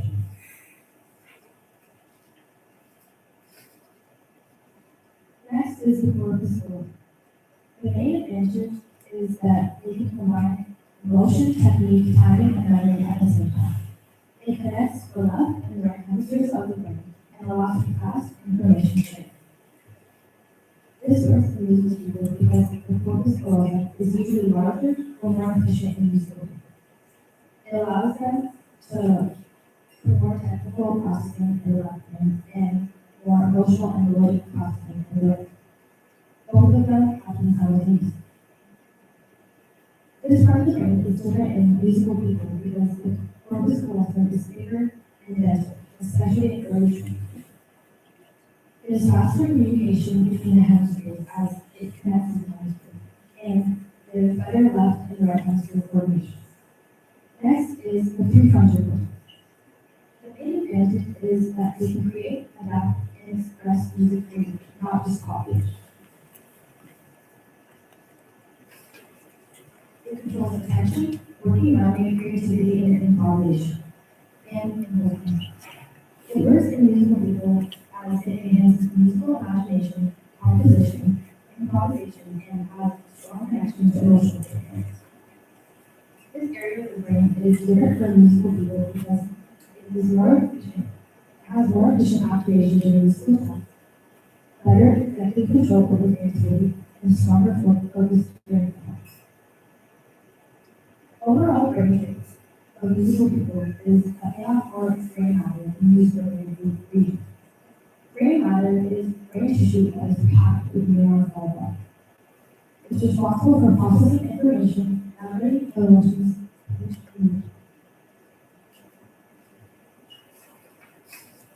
It forms the brain's outer layer or cortex, and the gray solid comes from the dense concentration of nerve cell bodies. It's vital for cognition and functional learning, attention, and decision. People who are musically well also have stronger white matter. White matter consists of myelinate nerve fibers deep within the brain. They act as communication cables that transmit signals between the brain areas. Rapid and efficient transmission of nerve signals to the brain, focus, and body. The abundance of myelin gives it the right color. They also have better developed neural. Some functional traits are that their brain responds faster to sound, and multiple brain areas activate at once. Some developmental traits are that some differences in development start to show early in life. Practice strengthens existing traits, and training shapes the brain more strongly in these development. This brings us to neuroplasticity. First, let's define neuroplasticity. Neuroplasticity is the brain's ability to change and improve behavior. The brain gets better at what it practices often. Music activates neuroplasticity by using hearing, movement, and playing an instrument, memory, and time. How does music help to shape the brain and how to grow through neuroplasticity? When someone is music, there is simultaneous stimulation of multiple parts of the brain. The brain makes new connections, and important connections get stronger and faster. How does someone become naturally musical through brain shaping and neuroplasticity? Their brain was exposed to music earlier or more often, so it strengthens their neural pathways. Their brain becomes changed to sound patterns. Neuroplasticity never stops. Children's brains change faster, but adults and teens' brains still continue to adapt. Practice continues to reshape the brain at any age. When I was researching about this topic, I came across a question that I had about being neurologically.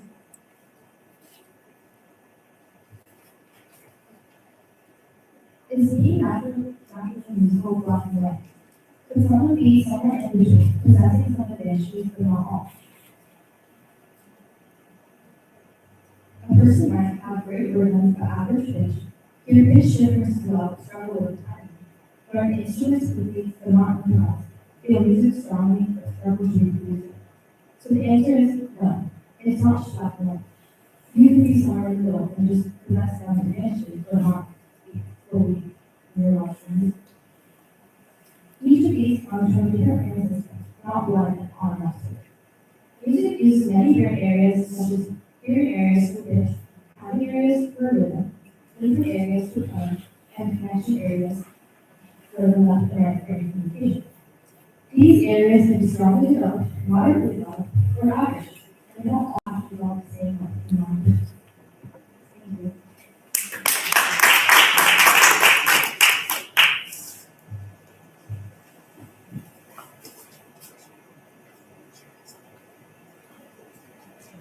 Fantastic job, Nico.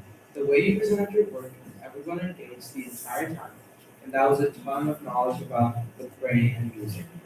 Coming up next, we have Devisha Arora, who will be diving into the neuroscience of first love. Devisha is a sophomore at Skyline High School with aspirations of becoming a psychiatrist. Her strong interest in psychology and neurology drives her involvement in science-focused activities, including serving as a member of her science bowl of her school's Science Olympiad team, which advanced to the state level and participating in Science Bowl, where her team won 3 out of 4 rounds. She has earned state and national level awards in competitions such as Math Kangaroo, the National Math Challenge Tournament, and International Math Contest. Devisha is a member of the National Junior Honor Society and regularly volunteers at school and in her community, tutoring students in math, science, and language arts. She's also actively involved in DECA, where she was a double qualifier for the International Career Development Conference as a freshman in 2 events, and HOSA, where she qualified for the International Leadership Conference. These experiences have strengthened her leadership, communication, and problem-solving skills. Outside of academics, Devisha enjoys expressing herself through dance, singing, sketching, and writing. She runs a YouTube channel with over 1,000 subscribers, where she creates content focused on self-development, psychology, and the arts. She has won multiple essay and poetry competitions, including recognition in the Washington State Reflection Program. In addition, she performs at senior citizen programs, using her singing to bring joy to audiences while helping raise funds for NGOs that support seniors, and has been a finalist in several national level singing competitions. Devisha is particularly excited about being a part of the Seattle Neuroeducation Initiative as it closely aligns with her passion for psychology and neuroscience. The initiative will allow her to deepen her understanding of the brain and its role in shaping human behavior while gaining exposure to the real-world applications of neuroscience in education and community impact. Thank you so much for that introduction. Hello, everyone. My name is Devisha Hora, and today we will be talking about first love. Now, come on, don't lie to me and don't say that none of you guys have ever had a crush. I know that the parents are watching, but let's be honest, a crush counts. The one person you suddenly notice way more than everyone else counts for sure. And I'll go first. Tom Cruise was my first crush. I mean the Tom Cruise from Top Gun.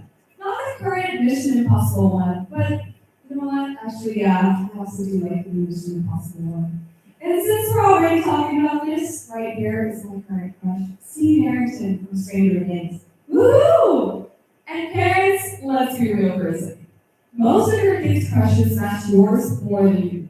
Shah Rukh Khan opening his arms, Hrithik Roshan dancing in slow motion, and I'm pretty sure that half of the moms in this room may have had a crush on at least one of them at some point. And the other half are certainly lying. My mom's at home right now, but I'm sure if she was here, she would be blushing. So clearly, first love is not a new generation problem. It is a human brain problem. Now, before anyone thinks, oh no, she's promoting teen dating or encouraging distractions, let me just clarify. To do justice to this topic, I have to speak as a neuroscientist, not as someone worrying about what people might say. So parents, I apologize in advance if this feels like a controversial topic or not the most fun one for you.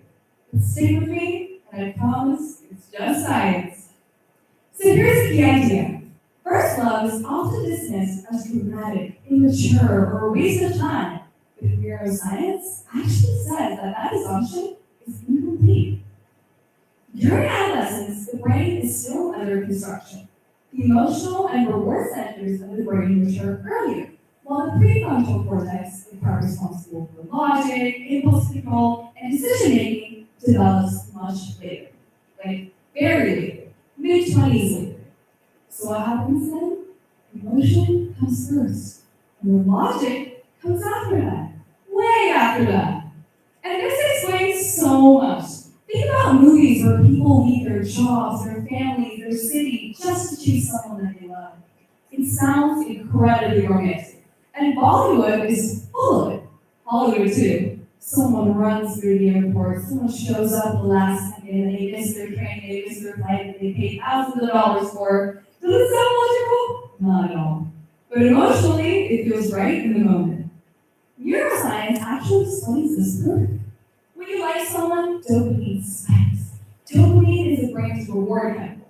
It makes you excited, motivated, and focused. And then that brain starts associating that person with pleasure.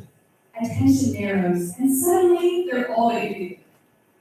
In Bollywood terms, this is like Shah Rukh Khan spreading his arms in your brain saying, yes, this is destiny. In reality, it's dopamine saying, you know what, I like this stimulus a lot. And then comes oxytocin. Oxytocin is a bonding hormone. It creates trust, closeness, and an emotional safety. And this is why first love doesn't just feel exciting. It feels meaningful, secure, and deep. Now, let's add memory to this. Emotional experiences are stored more strongly than neurons. When dopamine and oxytocin are involved, the brain marks these moments as important. That is why people forget what they studied for a math test just 2 days ago with roommate, but they remember their first crush from 10 years ago like it just happened yesterday. But love also raises stress. Cortisol, the stress hormone, increases with uncertainty. Waiting for a text reply, overthinking one conversation, the fear of rejection. That An emotional roller coaster is a reward system and a stress system firing at the same time. And when a breakup happens, the brain reacts strongly. Dopamine drops, oxytocin bonds break, cortisol rises, and the brain responds similarly to a withdrawal. The pain is real, it's not just wrong. So, here's a big question. Is teenage love real? Neuroscience says yes. Brain scans show real activation. Reward and attachment systems are actually engaged. Emotional intensity is biologically real. But now, here's where the parents are absolutely right. And I'm going to have to give it to you guys for this one.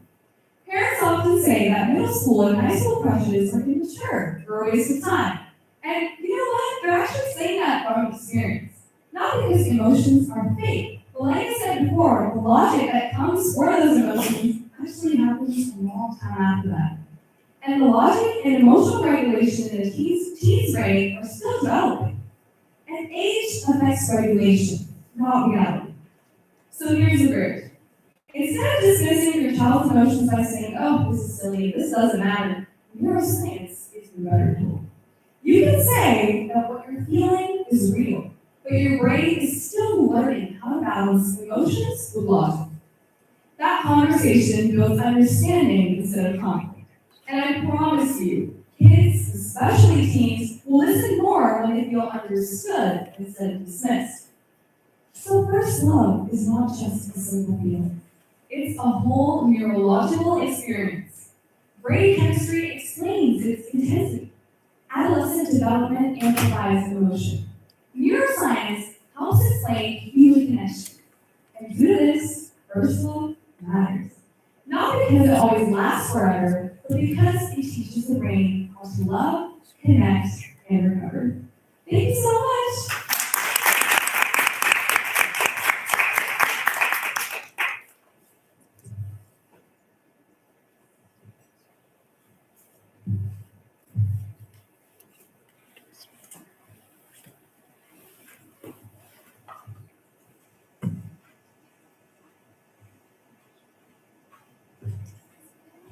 Thank you, Divisha, for your amazing presentation. We're now be moving on to Leon's and Roy's presentation. We'll be presenting on the topic why rejection hurts so much, social pain processing in the brain. Leon is a sophomore at Skyline High School in Samaria, Washington. His passion for medicine drives his ambition to become a cardiac surgeon. During his time at Beaver Lake Middle School, he founded and captained the science board, naming them Lead in Olympics. Additionally, he established the Science Olympiad Club and served as its founder while achieving significant success with 2 awards at the state competitions. He has also founded and served as the president of the school's math club. He also was the director of the competition for the Sky Science Olympiad and helped organize for the competition. He got an 8 out of 105 at Ultra SSC in the prepared speaking category last year.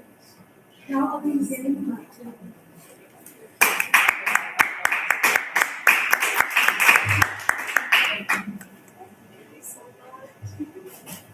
Hi everyone, so as you know, I'm Neuroscience, and my topic is why does rejection hurt so much?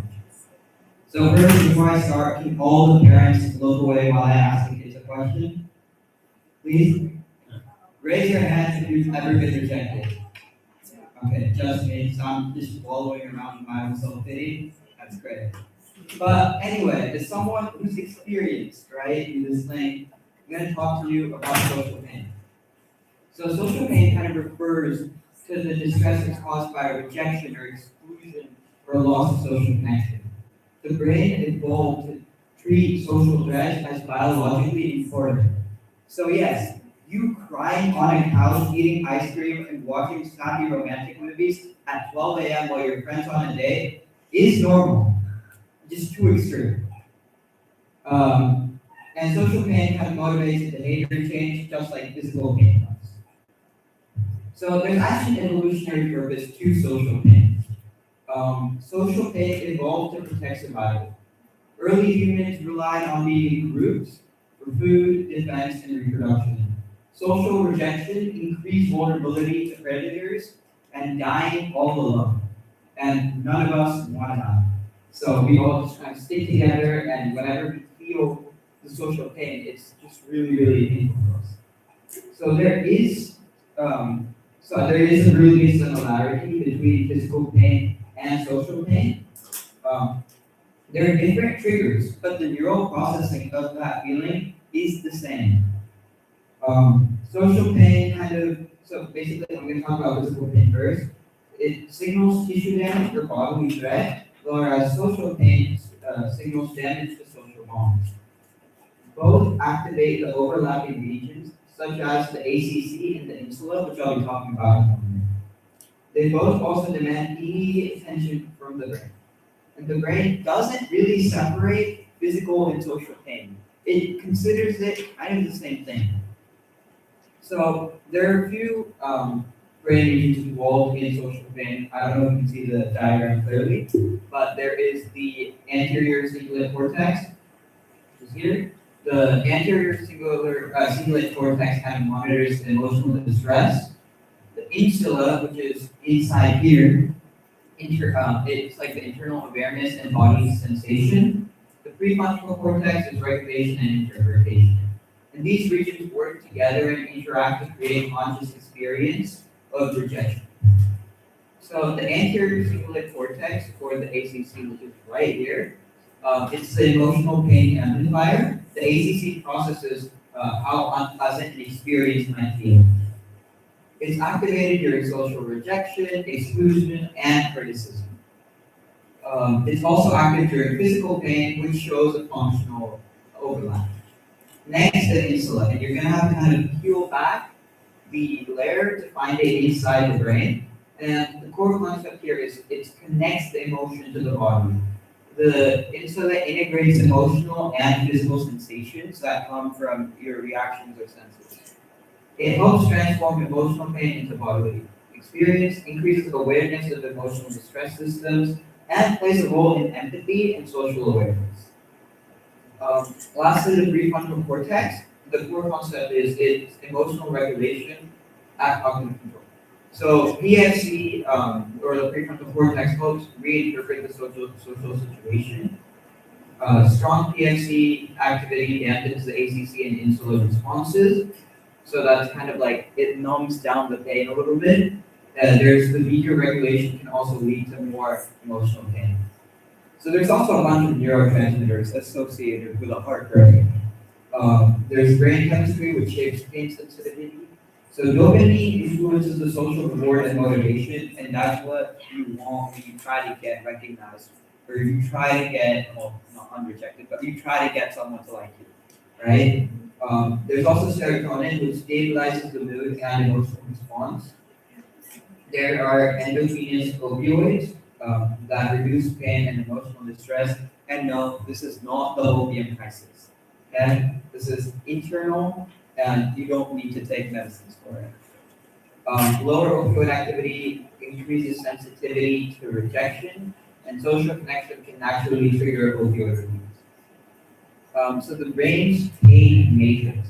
It's a shared network for all of the pain, and it includes the ACC, the insula, thalamus, and somatosensory area. And it's activated by both physical injury and emotional injury. It's responsible for pain perception and emotional response, and explains why emotional pain can feel physically real. So obviously for each and every one of us, there's gonna be a different social pain feeling. So genetics can influence pain processing, efficiency, early social experience can shape neural wiring, and personality traits affect emotional reactivity as well. So social pain and mental health. So mental health is really important as well. And it's chronic rejection and it's important to realize that chronic rejection can alter brain function. So it's associated with depression and anxiety, increases emotional vigilance and threat detection, can lead to avoidance or withdrawal behaviors, and understanding neural mechanism reduces stigma. There's also coping and neural adaptation that you can do. So it is important to realize that the brain's neuroplasticity makes it adaptable. Cognitive reappraisal reduces pain network activation. Social support can buffer neural pain responses, so it's always important to hang out with your friends after you've been talking. And neural circuits can begin with repeated and healthy coping. So there's also a few healthy copings, and a lot of it just include kind of being with your friends, doing something physical, doing something you enjoy, and kind of getting a change of space. So that way you can kind of move on and forget. But overall, just it's important to realize that social pain is real. It can impact your physical health and your mental health. So just be careful. Don't try and beg people, and just make sure that you guys all remember that there are people in the world that love you very, very much.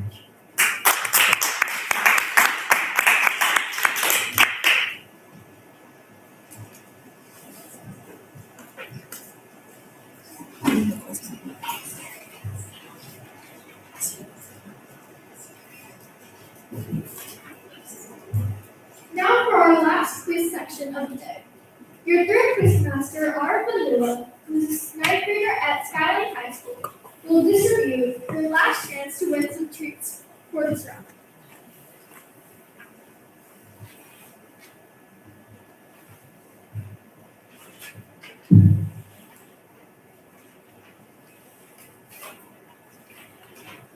Okay, who's ready for the second quiz? Okay. Yes, okay, let's start with this question. So, number one, what is the main function of the nervous system? A, produce hormones. B, to control muscles only. C, to send and receive information throughout the body. And D, to protect organs from damage. C. Oh my god, it's a good candy. Number two. So, number two, what is the basic working unit of the brain? A, synapse. B, neuron. C, axon. D, dendrite. Yes, that's correct.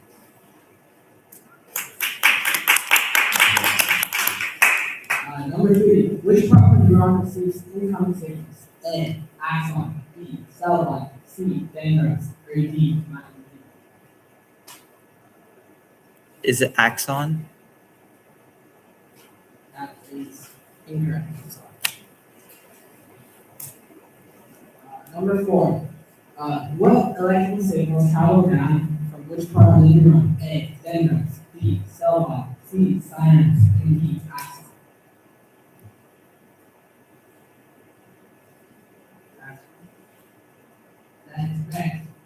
That is correct. What? Dude.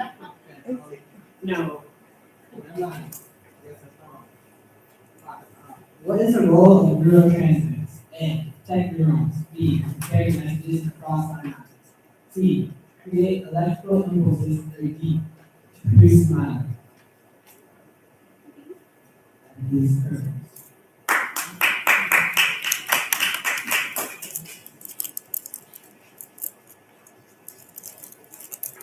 Oh, sorry.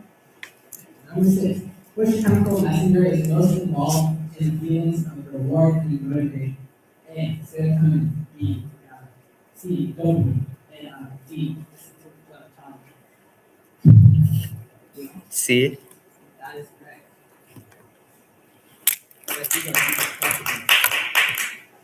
Seven, which brain part controls thinking, planning, and decision making? A, cerebellum. B, brainstem. C, frontal lobe. Or D, occipital lobe. That is correct.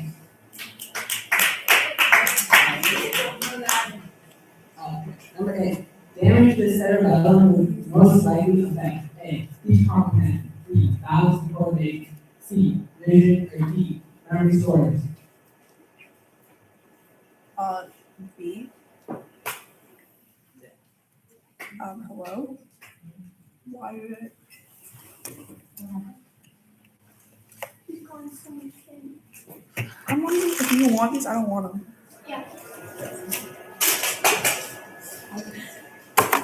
Oh. Okay, number 9. Which role of the brain is mostly responsible for vision? A. Frontal. B. Right. C. Temporal. Or D. Occipital.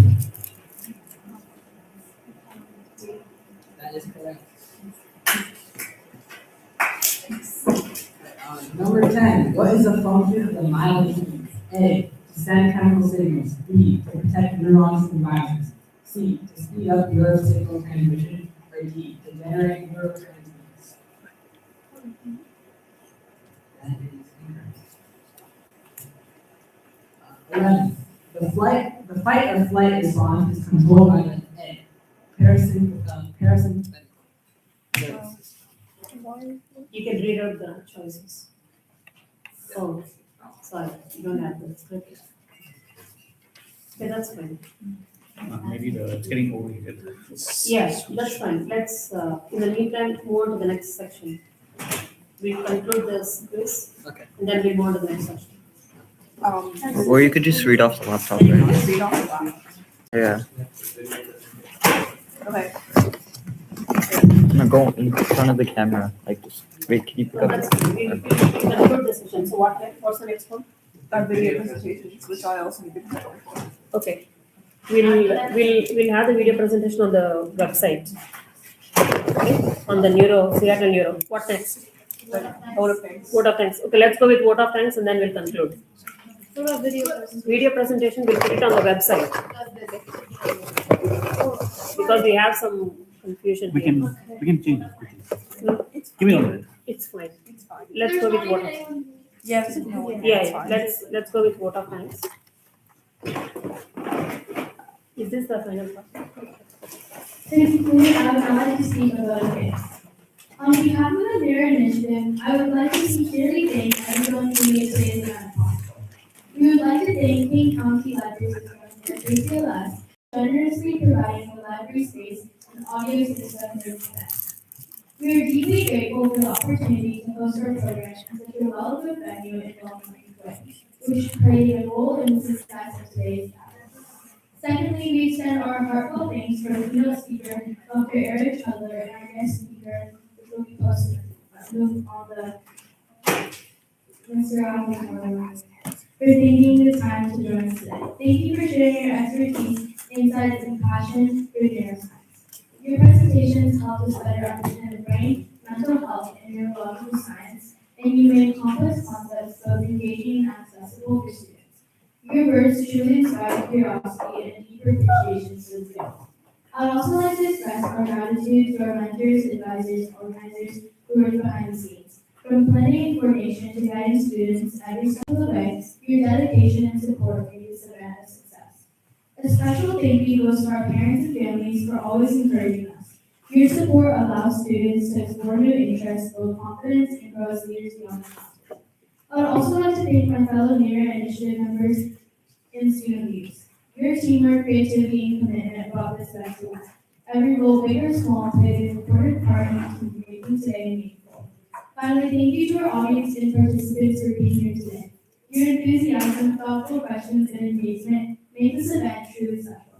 We hope you can be truly inspired and more curious about neuroscience and brain passions. In closing, let us remember that neuroscience is not just about studying the brain, but about understanding people and improving lives. And with that, we conclude this conference. Thank you once again to everyone who contributed. Safe travels and have a wonderful rest of your day. And now to the best part, the winners of the speech contest. So we have 3 people running for the first place. So we won't be having the second or the third place now. And the 3 best speakers of tonight, I'm glad all 3 of them stayed back till the conclusion. First place goes to all 3 of you, same standing in random order. Divisha Arora, Milan Sandari, and Adra Arvind.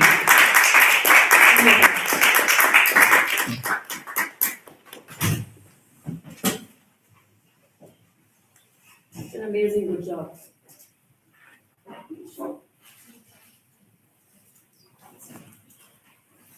So, can you tell us how did you get so good at public speaking and what was the training behind the scenes so that this can inspire other speakers to come to speak. So, what is your practice routine, or what do you do at home to get so good at speaking? Well, thank you so much for inviting. To be honest, I don't really do like any like training or something. I've always enjoyed speaking. My first like, stage performance was when I was just 5 years old. So I've always enjoyed being on the stage, talking to people, giving presentations. That's just like a part of my personality, and I really enjoy doing it. So I feel like if you really have a passion for something, then you get really good at it. And with more practice, like especially these initiatives that you have, it's a very, very good way for all of us, especially me, to enhance my public speaking skills and my presentation skills as we get to delve into new topics and things that I've never really talked about before. So yeah, I guess that's just how I got good at it. Can you also talk about your YouTube, your content creator on YouTube? Oh yeah, so that started when I was 7 or 8 years old, so I was passionate about speaking and content creation, editing. So I started by posting like my singing videos and dancing videos. I'm very passionate about that as well.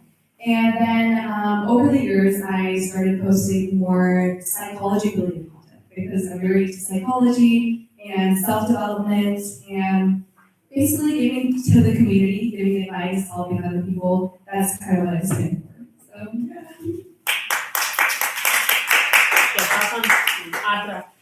Well, I don't know about you, but I'm kind of a person who deals with stage fright, and so over the years I've kind of had to learn how to be confident in front of a large crowd, and that came with a lot of practice and understanding the material as well as like experience.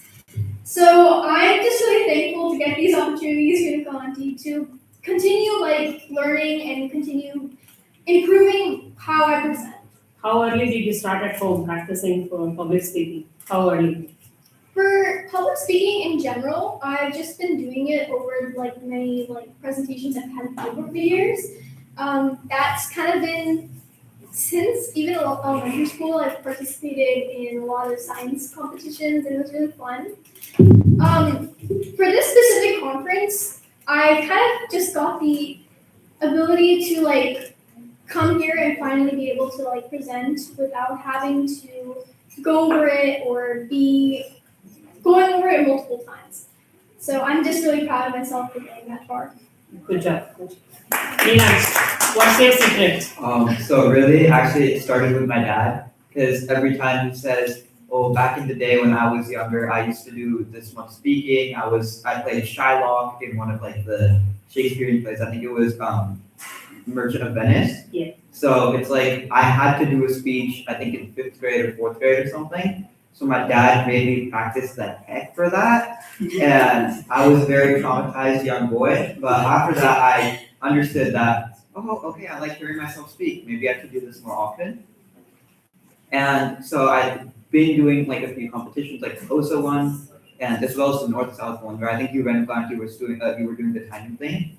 But I've had these experiences. I've been lucky enough to be able to come to these conferences and just to be able to keep on practicing and using my voice. What is one public speaking tip that you would give to others? Try to be you when you're talking. For me, I like to make a lot of jokes. I try to incorporate a bit of humor. I also just like talking about the most random things, so I can go on tangents at times. So just do whatever makes you feel comfortable, to do whatever makes you feel confident in yourself. So just be yourself, I guess. One tip from Ardra and one tip from Divisha. What is one public speaking tip that you would like to impart to others? Don't be afraid to know and to show how much you know. So I have a few. The first one is for those who are afraid of public speaking. Imagine that there's no one in the room, stare at a wall, or here's a funny one that I've heard. Just imagine that everyone in the room is making it, so that you start laughing when you get over that fear that you have of public speaking. Another one I have is to be as confident as possible. Because the more confident you are, the less fearful you'll be of speaking, and the more engaged you'll be in your presentation.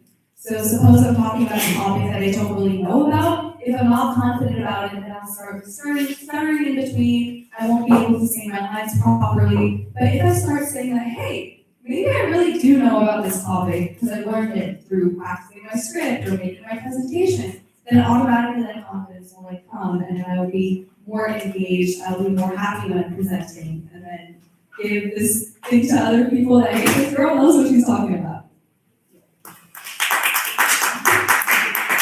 Picture for the three of you. All right, say cheese. Big smiles. Big smiles, come on. There you Together, go. closer. The flag.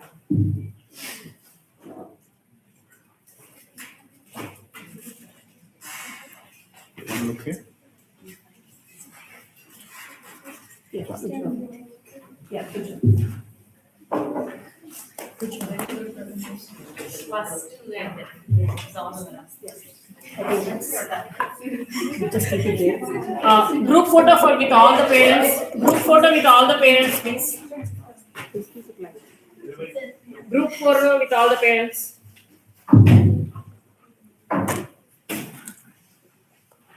Come on. Come on, brothers. It's like that. Group photo all the parents. That's fine. You can come. Were you did you get were you one of the quiz masters? Yeah. Did you get the job? No, you didn't get the okay. No, these are extras. How come you were not there like when I gave them to all the officers? Oh, okay, that's fine. So, that's fine. Yeah. Come close. That's fine. Maybe you can listen. Okay. We can't see her.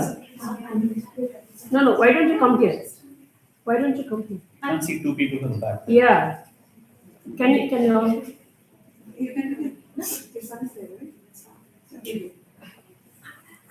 Still Okay. can't see them. And maybe you can come a little this side. Yeah. There you go. Okay, everybody see. Okay, say cheese. Say Neuroconference. Neuroconference. There you go. Okay. I'm going to take the picture. No, you go. No, we need to do a selfie. No, you go there and then you can take some. This is good. Closer.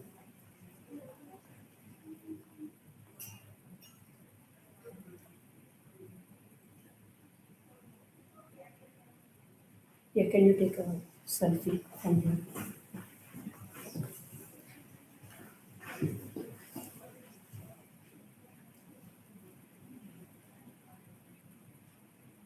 Say cheese. Thank you. Thank you. Great job. Yes, trying to clean up. Yes. Thank you.